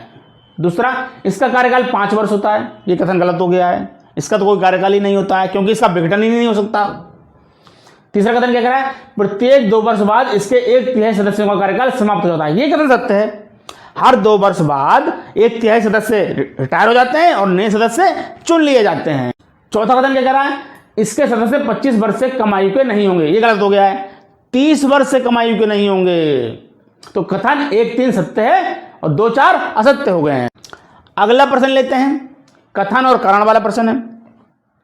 कथन क्या है, राज्यसभा का विघटन नहीं होता। ये कथन सत्य हो गया है, राज्यसभा विघटित नहीं की जा सकती है। कारण क्या कह रहा है, उसके यथासंभव 1/3 सदस्य हर दूसरे वर्ष सेवानिवृत्त हो जाते हैं। देखिए कारण जो है सत्य है और उस कथन की व्याख्या भी कर रहा है। क्यों, हर 2 वर्ष बाद 1/3 सदस्य रिटायर हो जाते हैं और नए सदस्य चुने जाते हैं और इसका कभी विघटन नहीं होता है। तो आंसर ए हो जाएगा, यानी कारण कथन की व्याख्या भी कर रहा है। अगला प्रश्न लेते हैं, निम्नलिखित कथनों पर विचार कीजिए। राज्यसभा का सभापति तथा उपसभापति उस सदन के सदस्य नहीं होते। देखिए ये कथन गलत हो गया है। राज्यसभा का जो सभापति होता है वो उपराष्ट्रपति होता है, वो राज्यसभा का सदस्य नहीं होता है। जबकि जो उपसभापति है वो राज्यसभा के सदस्यों में से चुना जाता है। तो ये कथन गलत हो गया है। दूसरा कथन क्या कह रहा है, जबकि राष्ट्रपति के निर्वाचन में संसद के दोनों सदनों के मनोनीत सदस्यों को मतदान का कोई अधिकार नहीं होता, उनको उपराष्ट्रपति के निर्वाचन में मतदान का अधिकार होता है। देखिए ये कथन सत्य हो गया है। जो मनोनीत सदस्य हैं, मनोनीत सदस्य राष्ट्रपति के चुनाव में मत नहीं कर सकते, लेकिन उपराष्ट्रपति के चुनाव में वोट डालने का उनको अधिकार प्राप्त होता है। तो कथन 1 असत्य है, कथन 2 सत्य हो गया है। प्रश्न लेते हैं, भारत में संसद मिलकर बनती है। देखिए 4 ऑप्शन दिए हैं, राष्ट्रपति, लोकसभा, राज्यसभा, उपराष्ट्रपति। देखिए जो भारत की संसद है वो राष्ट्रपति, लोकसभा तथा राज्यसभा इन तीनों से मिलकर बनती है। उपराष्ट्रपति उसमें संसद का अंग नहीं है। तो ऑप्शन 3 सही हो जाएंगे। अगला प्रश्न लेते हैं, भारत के संविधान में निम्नलिखित में से क्या कथित है। पहला क्या है, राष्ट्रपति संसद के किसी भी सदन का सदस्य नहीं होगा। बिल्कुल कथन सत्य है। राष्ट्रपति ना तो लोकसभा का सदस्य होता है, ना ही राज्यसभा का सदस्य होता है। दूसरा कथन क्या कह रहा है, संसद राष्ट्रपति और दोनों सदनों से मिलकर बनेगी। ये कथन सत्य है। भारत की संसद राष्ट्रपति और दोनों सदनों को मिलाकर बनती है। अगला प्रश्न लेते हैं, संघीय संसद राज्य सूची के विषय पर भी कानून बना सकती है। देखिए 4 ऑप्शन दिए हैं। राज्य सूची पर कानून बनाने का अधिकार यद्यपि राज्य का विधानमंडल को होता है, लेकिन संविधान में कुछ प्रावधान ऐसे हैं कि संघ की संसद भी राज्य सूची के विषय पर कानून बना सकती है। पहला क्या कह रहा है, अंतरराष्ट्रीय समझौतों को प्रभावी बनाने हेतु, यस, अनुच्छेद 253। दूसरा है संबंधित राज्यों की सहमति से, यस, अनुच्छेद 252। तीसरा है राज्य में राष्ट्रपति शासन लागू करने की अवस्था में, यस, अनुच्छेद 356। चौथा है राष्ट्रहित में जब राज्यसभा 2/3 बहुमत से इस हेतु प्रस्ताव पारित करे, यस, अनुच्छेद 249। तो ये चारों कथन सत्य हो गए। इन चारों कथनों में संघ की संसद राज्य सूची के विषय में कानून बना सकती है। देखिए यहां पे एक 5वां पॉइंट और आता है, आपातकाल की स्थिति में भी संघ की संसद राज्य सूची के विषय में कानून बना सकती है। अगला प्रश्न लेते हैं, भारतीय संसद राज्य सूची के विषयों पर विधायन नहीं बना सकती जब तक भारत का राष्ट्रपति उसे ऐसा करने का निर्देश ना दे। कथन गलत है। राज्यसभा प्रस्ताव पारित करे कि ऐसा करना राष्ट्र हित में आवश्यक है, अनुच्छेद 249। ये कथन सत्य है। तीसरा, विधानसभा का अध्यक्ष प्रमाणित करे कि ऐसा विधान आवश्यक है, ऐसा कोई प्रावधान नहीं है। तो ये कथन गलत हो गया है। चौथा, राष्ट्रीय आपातकाल लागू हो, ये ठीक है, अनुच्छेद 250। तो कथन 2 और 4 सत्य हो जाएंगे, 1 और 3 असत्य हो जाएंगे। अगला प्रश्न लेते हैं, निम्नलिखित कथनों पर विचार कीजिए। ये आईएएस की परीक्षा में पूछा गया प्रश्न है। भारत में संसद के दोनों सदनों की संयुक्त बैठक अनुच्छेद 108 में स्वीकृत है। यह कथन सत्य हो गया। अनुच्छेद 108, दोनों सदनों की असहमति अगर हो जाती है तो राष्ट्रपति संयुक्त बैठक बुला सकता है, अनुच्छेद 108 कथन सत्य है। दूसरा, लोकसभा तथा राज्यसभा की प्रथम संयुक्त बैठक 1961 में हुई थी। यह कथन सत्य है, दहेज निषेध के संबंध में हुई थी। दूसरा, भारतीय संसद के दोनों सदनों की दूसरी संयुक्त बैठक बैंक सेवा आयोग निरसन बिल को पारित करने के लिए हुई थी। यह कथन भी सत्य है। इसमें तीसरी बैठक जो हुई थी वो 2002 में हुई थी, पोटो को पारित करने के लिए। क्या प्रश्न लेते हैं, संसद के दोनों सदनों का संयुक्त अधिवेशन आयोजित होता है। 4 पॉइंट दिए हैं किन परिस्थितियों में संयुक्त बैठक आयोजित होती है। अनुच्छेद 108 में पहला क्या है, भारत के राष्ट्रपति के निर्वाचन के लिए। दूसरा, भारत के उपराष्ट्रपति के निर्वाचन के लिए। देखिए, निर्वाचन के लिए संयुक्त बैठक का कोई प्रावधान नहीं है। तीसरा, संविधान में संशोधन से संबंधित विधेयक को पारित करने के लिए संविधान संशोधन से संबंधित भी संयुक्त बैठक आयोजित नहीं की जा सकती है। दोनों सदनों की बराबर पावर है संविधान को संशोधन करने के लिए, तो ये कथन भी असत्य हो गया है। चौथा क्या है, एक ऐसे विधेयक पर विचार करने और उसे पारित करने के लिए जिस पर दोनों सदनों में मतभेद हो गया हो, तो कथन 4 सत्य हो गया है। देखिए, जब दोनों सदनों में यानी लोकसभा और राज्यसभा में किसी विषय के बारे में मतभेद हो जाता है तो भारत का राष्ट्रपति दोनों सदनों की संयुक्त बैठक बुला सकता है उस विधेयक को पारित करवाने के लिए। तो यहां पर कथन 1, 2, 3 असत्य है, केवल कथन 4 सत्य है। क्या प्रश्न लेते हैं, ये आईएएस की परीक्षा में पूछा गया प्रश्न है। लोकसभा तथा राज्यसभा के बीच गतिरोध की किस स्थिति या किन स्थितियों में संसद की संयुक्त बैठक बुलाई जा सकती है। नंबर 1, साधारण विधि निर्माण को पारित करने की स्थिति में। देखिए, यही कथन सत्य है, साधारण विधि के संबंध में ही संयुक्त बैठक बुलाई जा सकती है। ना तो धन विधेयक के संबंध में बुलाई जा सकती है और ना ही संविधान संशोधन के संबंध में संयुक्त बैठक बुलाई जा सकती है। तो केवल कथन 1 सत्य हो जाएगा, दोनों ही कथन और 2 और 3 असत्य हो जाएंगे। अगला प्रश्न लेते हैं, निम्नलिखित कथनों में कौन से सही है। पहला क्या है, लोकसभा में लंबित कोई विधेयक उसके 17वां पर व्यपगत हो जाता है यानी लैप्स हो जाता है। देखिए, ये कथन असत्य हो गया है, 17वां का विधेयक पर कोई फर्क नहीं पड़ता है। दूसरा कथन क्या है, राज्यसभा में लंबित कोई विधेयक जिसे लोकसभा ने पारित नहीं किया है लोकसभा के विघटन पर व्यपगत नहीं होगा, ये कथन सत्य हो गया है। तो केवल कथन 2 सत्य है, कथन 1 असत्य हो जाएगा। प्रश्न लेते हैं, संसद में विधायन प्रस्ताव की पहल करने से पहले भारत के राष्ट्रपति की पूर्व स्वीकृति आवश्यक है। देखिए, 4 पॉइंट दिए गए हैं किसमें राष्ट्रपति की पूर्व अनुमति चाहिए होती है। पहला क्या है, नवीन राज्य के गठन से संबंधित विधेयक पर चाहिए स्वीकृति। दूसरा, ऐसे कराधान विधेयक जिसमें राज्य का हित है, इसमें भी चाहिए अनुमति। तीसरा, राज्यों की सीमाओं में फेरबदल करने से संबंधित विधेयक, इस पर भी राष्ट्रपति की अनुमति चाहिए। चौथा, धन विधेयक, हाँ धन विधेयक भी राष्ट्रपति की पूर्व सहमति से ही पेश किए जाते हैं। तो ये चारों कथन सत्य हो गए हैं जिनमें राष्ट्रपति की पूर्व स्वीकृति आवश्यक है। अगला प्रश्न लेते हैं, निम्नलिखित कथनों पर विचार कीजिए। लोक लेखा की संसदीय समिति यानी लोक लेखा समिति, पब्लिक अकाउंट कमेटी, पीएसी। पहला कथन क्या है, लोकसभा के अधिकतम 25 सदस्यों से गठित की जाती है, ये कथन गलत हो गया। देखिए, लोक लेखा समिति में 15 लोकसभा से 7 राज्यसभा से कुल 22 सदस्य होते हैं, तो ये कथन गलत हो गया है। दूसरा कथन क्या है, सरकार के विनियोग तथा वित्तीय लेखाओं की जांच करती है, ये कथन सत्य है। तीसरा कथन क्या है, भारत के नियंत्रक मालिका परीक्षक की रिपोर्ट की जांच करती है, ये कथन सत्य हो गया है। तो ये 2 और 3 कथन सत्य हैं, कथन 1 असत्य हो गया है। अगला प्रश्न लेते हैं, राज्यसभा के सदस्यों को संबद्ध नहीं किया जाता है। देखिए, राज्यसभा के मेंबर किस कमेटी में शामिल नहीं होते हैं। देखिए, पब्लिक अकाउंट कमेटी में शामिल होते हैं। दूसरा है एस्टीमेट कमेटी यानी प्राक्कलन समिति। देखिए, प्राक्कलन समिति केवल लोकसभा की होती है, लोकसभा के केवल 30 मेंबर इसमें चयनित किए जाते हैं, राज्यसभा के मेंबर नहीं होते हैं। तीसरा क्या है, सार्वजनिक उपक्रमकी कमेटी से, यह कथन भी गलत हो गया है, इसमें भी राज्यसभा के मेंबर होते हैं। तो इसका आंसर सी हो जाएगा, केवल कथन 2 सत्य है, 1 और 3 असत्य हो गए हैं। प्रश्न लेते हैं, निम्नलिखित में से कौन सी भारतीय संसद की वित्तीय समितियां। देखिए, सार्वजनिक लेखा समिति, प्राक्कलन समिति और सार्वजनिक उपक्रम समिति, ये तीनों ही वित्तीय समितियां हैं, तो आंसर तीनों सही हैं। अगला प्रश्न लेते हैं, निम्नलिखित में से कौन से उच्चतम न्यायालय की आरंभिक अधिकारिता में आते हैं। पहला कथन क्या है, भारत सरकार तथा एक या अधिक राज्यों के बीच विवाद। देखिए, जो संघीय ढांचा है हमारा, भारत सरकार या राज्यों के बीच या विभिन्न राज्यों के बीच आपस में कोई विवाद हो जाए, या एक तरफ भारत सरकार और एक राज्य हो, दूसरी तरफ अन्य राज्य हो, इनके बीच जो विवाद हो जाता है तो संघीय मामला बन जाता है। ऐसी स्थिति में सर्वोच्च न्यायालय की आरंभिक अधिकारिता कार्य करती है, तो पहला कथन सत्य हो जाएगा। दूसरा, संसद के किसी भी सदन या राज्य विधानमंडल के चुने हुए चुनाव पर विवाद।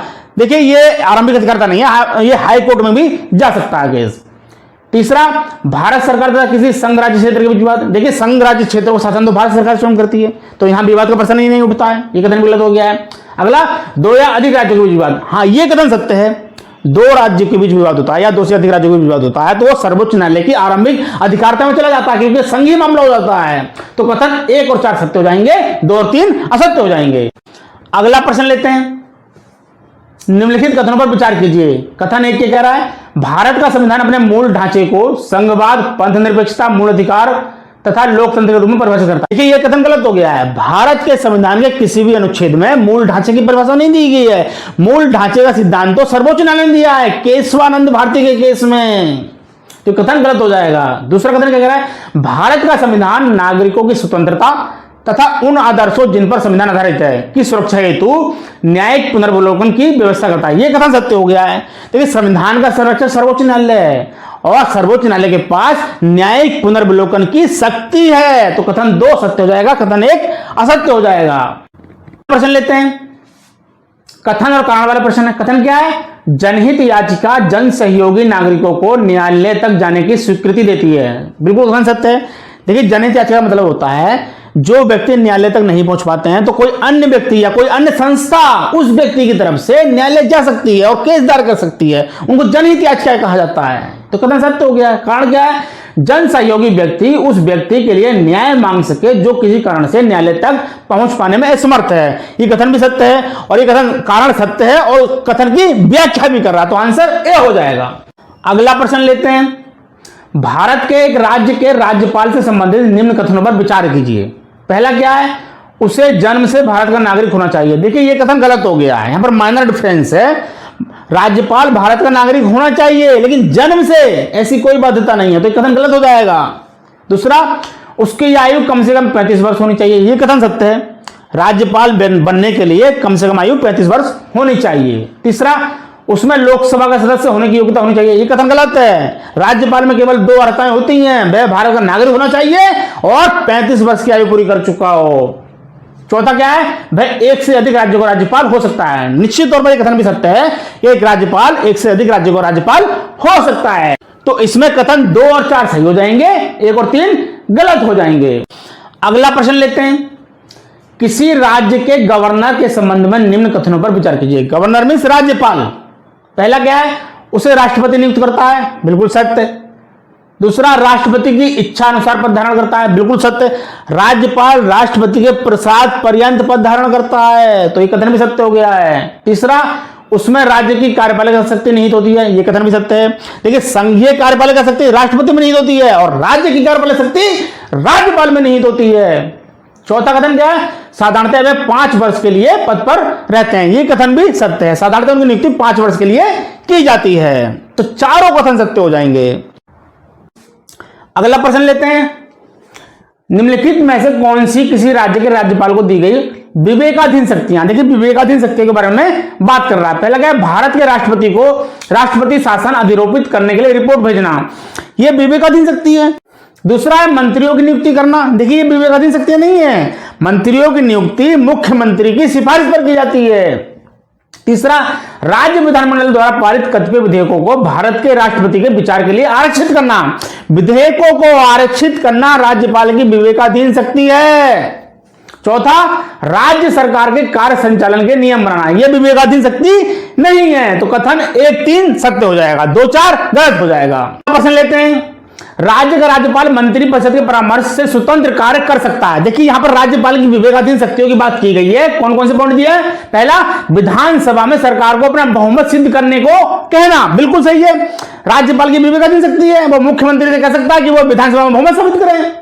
दूसरा, मुख्यमंत्री को बर्खास्त करने के लिए, यह भी कथन सत्य है, क्योंकि अल्पमत में आए मुख्यमंत्री को राज्यपाल अपने विवेक से बर्खास्त कर सकता है। तीसरा, भारत के राष्ट्रपति के विचारार्थ किसी विधेयक को आरक्षित करने के लिए, तो विधेयक को आरक्षित करना राज्यपाल की विवेकाधीन शक्ति है। चौथा, विधायिका द्वारा पारित किसी विधेयक को पुनर्विचार हेतु वापस करने के लिए, यह भी विवेकाधीन शक्ति है, पुनर्विचार के लिए किसी विधेयक को राज्यपाल लौटा सकता है। पांचवा, उच्च न्यायालयों का परामर्श मांगने के लिए, देखिए ये राज्यपाल की विवेकाधीन शक्ति है ही नहीं, ये शक्ति है ही नहीं, तो 4 कथन सही हो जाएंगे, 5वां कथन असत्य हो जाएगा। अगला प्रश्न है, निम्नलिखित कथनों पर विचार कीजिए। देखिए आईएएस की परीक्षा पूछा गया है, किसी राज्य के राज्यपाल के विरुद्ध उसकी पदावधि के दौरान किसी न्यायालय में कोई दांडिक कार्रवाई नहीं की जा सकती है। देखिए अनुच्छेद 361 के तहत राष्ट्रपति और राज्यपाल को दांडिक कार्रवाई से छूट मिली हुई है पदावधि के दौरान। दूसरा, किसी राज्य के राज्यपाल की परिलब्धियां और भत्ते उसकी पदावधि के दौरान कम नहीं किए जाएंगे। यह कथन भी सत्य है, पदावधि के दौरान राज्यपाल के वेतन और भत्ते कम नहीं किए जा सकते। तो दोनों कथन सत्य हो गए। अगला प्रश्न लेते हैं, निम्नलिखित कथनों पर विचार कीजिए। यदि आईएएस की परीक्षा पूछा गया है, भारत में किसी राज्य की विधान परिषद आकार में उस राज्य की विधानसभा के आधे से अधिक बड़ी हो सकती है। देखिए कथन गलत हो गया है। विधान परिषद जो होती है वो विधानसभा की 1/3 होती है।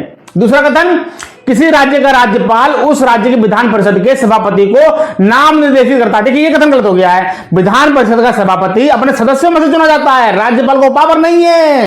अगला प्रश्न लेते हैं। देखिए छत्तीसगढ़ पीसीएस 8 पॉइंट दिए गए हैं, यूपीएससी से भी आगे बढ़ रहा है। राज्य विधान परिषद के विषय में सही क्या है? 8 पॉइंट दिए गए हैं। देखिए इसका कार्यकाल 6 वर्ष होता है, यह कथन गलत हो गया है। विधान परिषद एक स्थायी सदन है, राज्यसभा की तरह है, इसका विघटन नहीं किया जा सकता, तो इसका कार्यकाल नहीं होता है। यह एक स्थायी सदन है, बिल्कुल सत्य कथन है। तीसरा, इसको भंग नहीं किया जा सकता, यह कथन सत्य हो गया है। चौथा, 1/6 सदस्य स्थानीय संस्थाओं द्वारा। पांचवा, 1/6 सदस्य विधानसभा द्वारा। देखिए ये गलत हो गया है। 1/3 विधानसभा द्वारा, 1/3 स्थानीय निकाय द्वारा चुने जाते हैं, तो दोनों कथन गलत हो गए हैं। अगला कथन क्या है? प्रति दूसरे वर्ष इसके 1/3 सदस्य सेवानिवृत्त हो जाते हैं, ये कथन सत्य हो गया है। अगला, उपराज्यपाल सदन का सभापति होता है। देखिए ये कथन गलत है। सदन का सभापति अपने सदस्यों में से चुना जाता है, उपराज्यपाल नहीं होता है। अगला, इसके सदस्यों का कार्यकाल 6 वर्ष होता है, यह कथन सत्य है। राज्यसभा की भांति विधान परिषद के सदस्यों का कार्यकाल 6 वर्ष होता है, लेकिन विधान परिषद एक स्थायी सदन है, इसका विघटन नहीं किया जा सकता। तो इसमें कथन 2, 3, 6, 8 सत्य हो जाएंगे, बाकी असत्य हो जाएंगे। प्रश्न लेते हैं, निम्नलिखित कथनों पर विचार कीजिए। भारत के संविधान में उपबंध है कि प्रत्येक राज्य की विधानसभा 450 से अनधिक सदस्यों से मिलकर बनेगी। देखिए ये कथन गलत हो गया है। 450 नहीं है, 500 से अनधिक सदस्यों से मिलकर बनेगी। दूसरा कथन क्या है? कोई व्यक्ति किसी राज्य की विधानसभा के किसी स्थान को भरने के लिए चुने जाने के लिए अर्हित नहीं होगा यदि उसकी आयु 25 वर्ष से कम है, यह कथन सत्य हो गया है। विधानसभा का सदस्य बनने के लिए किसी व्यक्ति को 25 वर्ष की आयु का होना चाहिए, तो कथन 2 सत्य हो जाएगा, कथन 1 असत्य हो जाएगा। कथन लेते हैं, निम्नलिखित कथनों पर विचार कीजिए। विधानसभा का अध्यक्ष यदि विधानसभा का सदस्य नहीं रहता है तो अपना पद रिक्त कर देगा। देखिए कथन सत्य है। विधानसभा का जो अध्यक्ष होता है वो विधानसभा के सदस्यों में से चुना जाता है, अगर वो सदस्य नहीं रहता है तो निश्चित तौर पर विधानसभा अध्यक्ष के पद को भी रिक्त कर देगा। दूसरा पॉइंट क्या है? जब कभी विधानसभा का विघटन किया जाता है तो अध्यक्ष अपने पद को तुरंत रिक्त कर देगा। देखिए यहाँ पे तुरंत शब्द आया है, इसलिए कहा ना बारीक विश्लेषण करना होगा। तुरंत रिक्त नहीं करता है। नई विधानसभा जब गठित होती है तो उसकी प्रथम बैठक तक अध्यक्ष अपने पद पर बना रहता है, तो कथन 2 असत्य हो जाएगा। तो इसमें केवल कथन 1 सत्य है, 2 असत्य है। अगला प्रश्न लेते हैं, राज्य विधानसभा निम्नलिखित में से किसके निर्वाचन में भाग लेती है? देखिए राज्य विधानसभा यानी जो एमएलए होते हैं वो किसके निर्वाचन में भाग लेते हैं? राष्ट्रपति के निर्वाचन में भाग लेते हैं, उपराष्ट्रपति के निर्वाचन में भाग नहीं लेते हैं, क्योंकि उपराष्ट्रपति के निर्वाचन में केवल लोकसभा और राज्यसभा के सभी सदस्य भाग लेते हैं, विधानसभा के नहीं लेते हैं। राज्यसभा के सदस्यों के निर्वाचन में भाग लेते हैं और राज्य विधान परिषद के सदस्यों के निर्वाचन में भी भाग लेते हैं, तो कथन 1, 3, 4 सत्य है, कथन 2 असत्य हो जाएगा। अगला प्रश्न लेते हैं, किसी राज्य में मुख्य सचिव को उस राज्य के राज्यपाल द्वारा नियुक्त किया जाता है। निश्चित तौर पर कथन सत्य है। मुख्य सचिव की नियुक्ति राज्यपाल द्वारा की जाती है, लेकिन मुख्यमंत्री की सलाह पर की जाती है। दूसरा कथन क्या कह रहा है? राज्य में मुख्य सचिव का नियत कार्यकाल होगा। देखिए मुख्य सचिव एक प्रशासनिक पद है, इसका कोई निश्चित कार्यकाल नहीं होता है, तो कथन 1 सत्य हो जाएगा, 2 असत्य हो जाएगा। अगला प्रश्न लेते हैं, निम्न कथनों पर विचार कीजिए। कथन 1 कह रहा है भारतीय नागरिकों के अधिकार को संरक्षित करने में उच्च न्यायालय सर्वोच्च न्यायालय की अपेक्षा बढ़िया स्थिति में है। कारण क्या कह रहा है? सर्वोच्च न्यायालय केवल मौलिक अधिकारों के संरक्षण के लिए ही परमादेश जारी करता है। देखिए यहाँ पर कारण कथन की व्याख्या भी करा, दोनों कथन सत्य हैं। देखिए अनुच्छेद 32 अनुच्छेद 226 में अंतर समझना होगा। अनुच्छेद 32 के तहत यदि किसी व्यक्ति के मूल अधिकार का उल्लंघन होता है तो सुप्रीम कोर्ट में न्याय प्राप्त कर सकता है, लेकिन अनुच्छेद 226 मूल अधिकार के साथ साथ संविधान के अन्य भाग में भी जो अधिकार दिए गए हैं उन अधिकारों को भी संरक्षित करने के लिए हाई कोर्ट परमादेश जारी कर सकता है। तो उच्च न्यायालय की अधिकारिता अधिक है, सुप्रीम कोर्ट की कम है। इसका मतलब कारण भी सत्य है, कथन भी सत्य है और कारण कथन की व्याख्या भी कर रहा है। अगला प्रश्न लेते हैं, निम्नलिखित कथनों पर विचार कीजिए। एक, भारत में उच्च न्यायालय के न्यायाधीश को हटाने के लिए रीति उच्चतम न्यायालय के न्यायाधीश को हटाने की रीति के समान है। बिल्कुल कथन सत्य है। सुप्रीम कोर्ट हाई कोर्ट को हटाने की प्रक्रिया बिल्कुल सेम है। दूसरा कथन, उच्च न्यायालय का कोई स्थायी न्यायाधीश अपने पद से सेवानिवृत्ति के पश्चात भारत के किसी भी न्यायालय या किसी प्राधिकारी के समक्ष अभिवचन नहीं कर सकता। देखिए ये कथन असत्य हो गया है। जो उच्च न्यायालय का न्यायाधीश है अगर वो सेवानिवृत्त होता है तो अन्य राज्य के उच्च न्यायालय में इसके साथ साथ सर्वोच्च न्यायालय में भी अभिवचन कर सकता है। तो कथन एक सत्य है, दो असत्य हो जाएगा। अगला प्रश्न लेते हैं। भारत में केंद्र राज्य संबंध निर्भर करते हैं। 4 पॉइंट दिए गए हैं। संवैधानिक प्रावधानों पर निश्चित तौर पर निर्भर करते हैं, परंपराओं व्यवहारों पर परंपराओं पर भी निर्भर करते हैं, न्यायिक व्याख्याएं जो केंद्र राज्य के संबंध में दी गई हैं उस पर भी निर्भर करते हैं। चौथा कथन है बातचीत के यंत्र विन्यास पर। देखिए जो यंत्र विन्यास है उन पर भी केंद्र राज्य संबंध निर्भर करते हैं। तो चारों कथन सत्य हो जा रहे हैं। प्रश्न लेते हैं। एक संघीय राज्य व्यवस्था में सम्मिलित है। देखिए संघीय शासन व्यवस्था की बात कर रहा है तो संघ राज्य को भी संबंध, बिल्कुल संघीय राज्य व्यवस्था की लक्षण है। राज्यों के मध्य संबंध, ये भी सही है। तीसरा समन्वय के यंत्र, ये भी सही है। चौथा विवादों को सुलझाने के लिए तंत्र, ये भी सही है। ये चारों कथन सत्य हो जा रहे हैं जो केंद्र राज्य संबंधों की व्याख्या करते हैं। अगला प्रश्न लेते हैं। भारत में राज्यों के बीच सहयोग और समन्वय प्राप्त करने के लिए निम्नलिखित संस्थाओं में से कौन सी संविधानेतर और विधितर संस्थाएं हैं? देखिए यहां पर 2 पॉइंट आ गए हैं, संविधानेतर और विधितर। देखिए यहां पर जो आंचलिक परिषद है यानी जो क्षेत्रीय परिषद है वो विधि द्वारा स्थापित है, संसद के अधिनियम द्वारा स्थापित है। दूसरा अंतरराज्य परिषद अनुच्छेद 263 संवैधानिक संस्था हो गई है। तो राष्ट्रीय विकास परिषद और राज्यपाल सम्मेलन ना तो ये संवैधानिक है और ना ही ये विधि के अनुसार गठित किए गए हैं। तो ये आंसर में क्या हो जाएगा, 1 और 2 कथन सत्य हो जाएंगे, 3 और 4 असत्य हो जाएंगे प्रश्न के अकॉर्डिंग। अगला प्रश्न लेते हैं। 2 कथन दिए गए हैं, एक अभिकथन है, दूसरा कारण है। कथन क्या कह रहा है, सरकारिया कमीशन की सिफारिश के अनुसार अनुच्छेद 356 का प्रयोग कम से कम होना चाहिए। देखिए सरकारिया कमीशन की जो नियुक्ति की गई थी केंद्र राज्य संबंध के संबंध में की गई थी। तो सरकारिया आयोग ने यह पाया कि जो अनुच्छेद 356 का प्रयोग है वो अधिक से अधिक किया जाता है, उसका दुरुपयोग किया जाता है। तो उसने सिफारिश की कि 356 का प्रयोग कम से कम किया जाना चाहिए। कारण क्या कह रहा है, जिन राजनीतिक दलों ने केंद्र में सरकार बनाई उन्होंने अनुच्छेद 356 का दुरुपयोग कर दिया। सरकारिया कमीशन ने अपनी रिपोर्ट में यह पाया कि केंद्र में जिन दलों की सरकार थी तो राज्य में जो भिन्न दलों की सरकार थी उन्होंने वहां पर 356 का दुरुपयोग किया। तो सरकारिया आयोग ने यह सिफारिश की कि 356 का प्रयोग कम से कम किया जाना चाहिए। तो कथन ए सत्य है, कारण भी सत्य है और कारण कथन की व्याख्या कर रहा है। अगला प्रश्न लेते हैं। नीचे 2 वक्तव्य दिए गए हैं, कथन और कारण।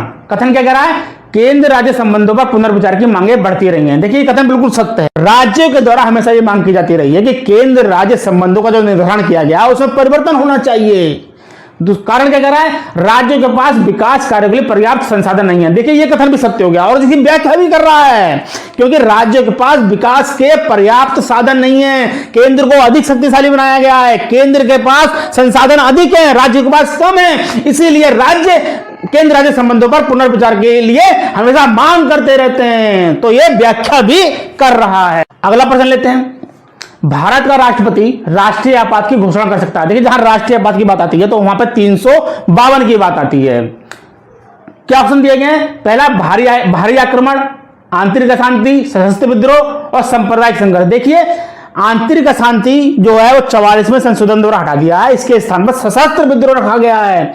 तो राष्ट्रीय आपात की जो घोषणा है वो भारी आक्रमण और सशस्त्र विद्रोह इनके आधार पर तो की जा सकती है, लेकिन आंतरिक अशांति के आधार पर और सांप्रदायिक संघर्ष के आधार पर इनके आधार पर नहीं की जा सकती है। कथन 1-3 सत्य हो जाएगा, 2-4 असत्य हो जाएंगे। अगला प्रश्न लेते हैं। निम्नलिखित में से किन परिस्थितियों में राष्ट्रीय आपातकाल घोषित कर सकता है? भारत का राष्ट्रपति राष्ट्रीय आपातकाल घोषित कर सकता है। बाह्य आक्रमण, आंतरिक अशांति, राज्यों में संवैधानिक तंत्र की विफलता, आर्थिक संकट। देखिए यहां पर 352, 356, 360 राष्ट्रीय आपातकाल, 356 राष्ट्रपति शासन और वित्तीय आपातकाल 360 तीनों की बात कर रहा है। तो यहां पर कथन 2 आंतरिक अशांति के आधार पर आपातकाल घोषित नहीं किया जा सकता है। तो कथन 1, 3, 4 सत्य हो जाएंगे, 2 असत्य हो जाएगा। अगला प्रश्न लेते हैं। भारतीय संविधान के अनुच्छेद 352 के अंतर्गत आपातकाल की घोषणा तभी की जा सकती है जब भारत के किसी भाग की सुरक्षा को निम्नलिखित खतरा हो। देखिए 352 की बात कर रहा है। 352 का मतलब क्या है, युद्ध के कारण बिल्कुल की जा सकती है, विदेशी आक्रमण की जा सकती है, सशस्त्र विद्रोह की जा सकती है। चौथा है आंतरिक उपद्रव के कारण। देखिए ये आंतरिक अशांति या आंतरिक उपद्रव को 44वें संशोधन द्वारा हटा दिया गया है, इसके स्थान पर सशस्त्र विद्रोह रखा गया है। तो कथन 1, 2, 3 सत्य हो जाएंगे, चौथा असत्य हो जाएगा। अगला प्रश्न लेते हैं। कथन और कारण वाला है। कथन क्या कह रहा है? भारतीय संविधान मूलतः संघात्मक स्वरूप का है। ये कथन बिल्कुल सत्य है, संघात्मक शासन व्यवस्था है भारत में। कारण क्या कह रहा है? अनुच्छेद 352 में राज्यों में संवैधानिक तंत्र की विफलता की दशा में प्रावधान है। देखिए ये कथन गलत हो गया है। 352 में राष्ट्रीय आपातकाल है, 356 में है राष्ट्रपति शासन, तो ये कथन गलत हो जाएगा। तो कथन ए सही है, कारण गलत है। अगला प्रश्न लेते हैं। भारत के संविधान के अनुच्छेद 360 यानी वित्तीय आपातकाल के अधीन वित्तीय आपात से संबंधित निम्नलिखित कथनों पर विचार कीजिए। पहला कथन क्या कह रहा है? वित्तीय आपात की घोषणा 2 मास की समाप्ति पर परिवर्तन में नहीं रहेगी यदि उस अवधि की समाप्ति से पहले संसद के दोनों सदनों के संकल्पों द्वारा उसका अनुमोदन नहीं कर दिया जाता। देखिए बिल्कुल कथन सत्य है। यहां पर देखिए एक अंदर समझ लीजिए, जो राष्ट्रीय आपातकाल 352 वहां पर 1 माह है, जबकि 356 और 360 यहां पर 2 माह की स्वीकृति चाहिए होती है, 2 माह में स्वीकृति लेनी पड़ती है। तो ये कथन सही हो जाएगा, 2 माह की बात कर रहा है तो कथन सत्य है। दूसरा कथन क्या कर रहा है? यदि वित्तीय आपातकाल परिवर्तन में है तो भारत का राष्ट्रपति संघ के कार्यकलाप के संबंध में सेवा करने वाले सभी या किसी वर्ग के व्यक्तियों के, परंतु जिनके अंतर्गत उच्चतम न्यायालय और उच्च न्यायालय के न्यायाधीश नहीं आते हैं, वेतन भत्तों में कमी करने के निर्देश देने में सक्षम है। देखिए यहां पर जो करा उच्चतम न्यायालय और उच्च न्यायालय के न्यायाधीश शामिल नहीं है, तो यह कथन गलत हो गया है। उनके वेतन भत्तों में भी कमी की जा सकती है, वो भी शामिल हैं, तो कथन 1 सत्य है, 2 असत्य हो जाएगा। अगला प्रश्न लेते हैं। देखिए कथन और कारण वाला प्रश्न है। कथन क्या है? राज्य वित्त आयोग एक संवैधानिक निकाय है। बिल्कुल सत्य बात है। राज्य वित्त आयोग जो है 73वें संविधान संशोधन द्वारा जो पंचायतों को संवैधानिक दर्जा दिया गया है, उसमें अनुच्छेद 243I इसके अंतर्गत राज्य वित्त आयोग की बात कही गई है, तो यह कथन सत्य हो गया है। कारण क्या कह रहा है? संघीय वित्त आयोग पंचायतों को वित्तीय सहायता देने के लिए संस्तुति नहीं कर सकता, तो यह कथन गलत हो गया है। संघीय वित्त आयोग पंचायतों को सहायता देने के लिए संस्तुति कर सकता है, तो कथन ए सत्य है, आर गलत हो गया है। अगला प्रश्न लेते हैं। निम्नलिखित में से निकायों का संविधान में उल्लेख नहीं है। देखिए संविधान में उल्लेख नहीं है, कौन कौन से? राष्ट्रीय विकास परिषद संविधान में नहीं है, योजना आयोग जो अब नीति आयोग बन गया है वो भी संविधान में नहीं है। अगला क्षेत्रीय परिषद है, क्षेत्रीय परिषद भी संविधान में उल्लेखित नहीं है, संसद के अधिनियम द्वारा उनका गठन किया गया है। तो तीनों के तीनों कथन जो है वो संवैधानिक नहीं है, तो तीनों ही आंसर हो जाएंगे। अगला प्रश्न लेते हैं। निम्नलिखित में से कौन से पदाधिकारियों को हटाने में संसद की कोई भूमिका नहीं है? देखिए 4 ऑप्शन दिए गए हैं जिसमें संसद की कोई भूमिका नहीं है। देखिए उच्च न्यायालय के न्यायाधीश, सर्वोच्च न्यायालय के न्यायाधीश, संघ लोक सेवा आयोग और नियंत्रक महालेखा परीक्षक। देखिए जो उच्च न्यायालय और सुप्रीम कोर्ट, हाई कोर्ट के न्यायाधीश और नियंत्रक महालेखा परीक्षक, तीनों को हटाने के लिए प्रक्रिया सेम टू सेम है, संसद में विशेष प्रक्रिया चलाई जाती है। और जबकि जो संघ लोक सेवा आयोग है, संघ लोक सेवा के अध्यक्ष हटाने के लिए उच्चतम न्यायालय के प्रतिवेदन पर कदाचार के आधार पर भारत का राष्ट्रपति हटा सकता है, संसद की कोई भूमिका नहीं है। तो इसमें क्या पूछ रहा है? संसद की कोई भूमिका नहीं है, तो केवल कथन 3 संघ लोक सेवा आयोग, इसको हटाने, इसके अध्यक्ष को हटाने में संसद की कोई भूमिका नहीं है, तो आंसर 3 होगा। अगला प्रश्न लेते हैं। निम्नलिखित कथनों पर विचार कीजिए। पहला क्या है? भारत का निर्वाचन आयोग 5 सदस्य निकाय है। देखिए कथन गलत हो गया, 3 सदस्य निकाय है। दूसरा, संघ का गृह मंत्रालय आम चुनाव और उपचुनावों दोनों के लिए चुनाव कार्यक्रम तय करता है। देखिए कथन गलत हो गया है। चुनाव कार्यक्रम तय करना निर्वाचन आयोग का कार्य है, गृह मंत्रालय का नहीं, ये भी कथन गलत हो गया है। तीसरा, निर्वाचन आयोग मान्यता प्राप्त राजनीतिक दलों के विभाजन और विलय से संबंधित विवाद निपटाता है, ये कथन सत्य हो गया है। तो कथन 3 सत्य है, बाकी कथन 1 और 2 असत्य हो गए हैं। अगला प्रश्न लेते हैं। निम्नलिखित कथनों पर विचार कीजिए। भारतीय संविधान में कोई संशोधन लाने का उपक्रमण किया जा सकता है। देखिए लोकसभा और राज्यसभा किसी भी सदन में विधेयक प्रारंभ किया जा सकता है, क्योंकि संविधान संशोधन के संबंध में लोकसभा और राज्यसभा की शक्ति बराबर है। तीसरा ऑप्शन दे रहा राज्य विधानमंडलों द्वारा या राष्ट्रपति द्वारा। देखिए संविधान संशोधन के संबंध में राज्य के विधानमंडलों और राष्ट्रपति को कोई भी पावर प्राप्त नहीं है, तो आंसर 1 और 2 हो जाएंगे, 3, 4 असत्य हो जाएंगे। अगला प्रश्न लेते हैं। निम्नलिखित कथनों पर विचार कीजिए। देखिए आईएएस की परीक्षा पूछा गया प्रश्न है। भारत के संविधान में संशोधन केवल लोकसभा में एक विधेयक की पुनर्स्थापना द्वारा ही प्रारंभ किया जा सकता है। देखिए मैंने अभी कहा था संविधान संशोधन विधेयक के संबंध में लोकसभा और राज्यसभा दोनों की शक्तियां बराबर है, तो विधेयक किसी भी सदन में लाया जा सकता है, तो यह कथन गलत हो गया है।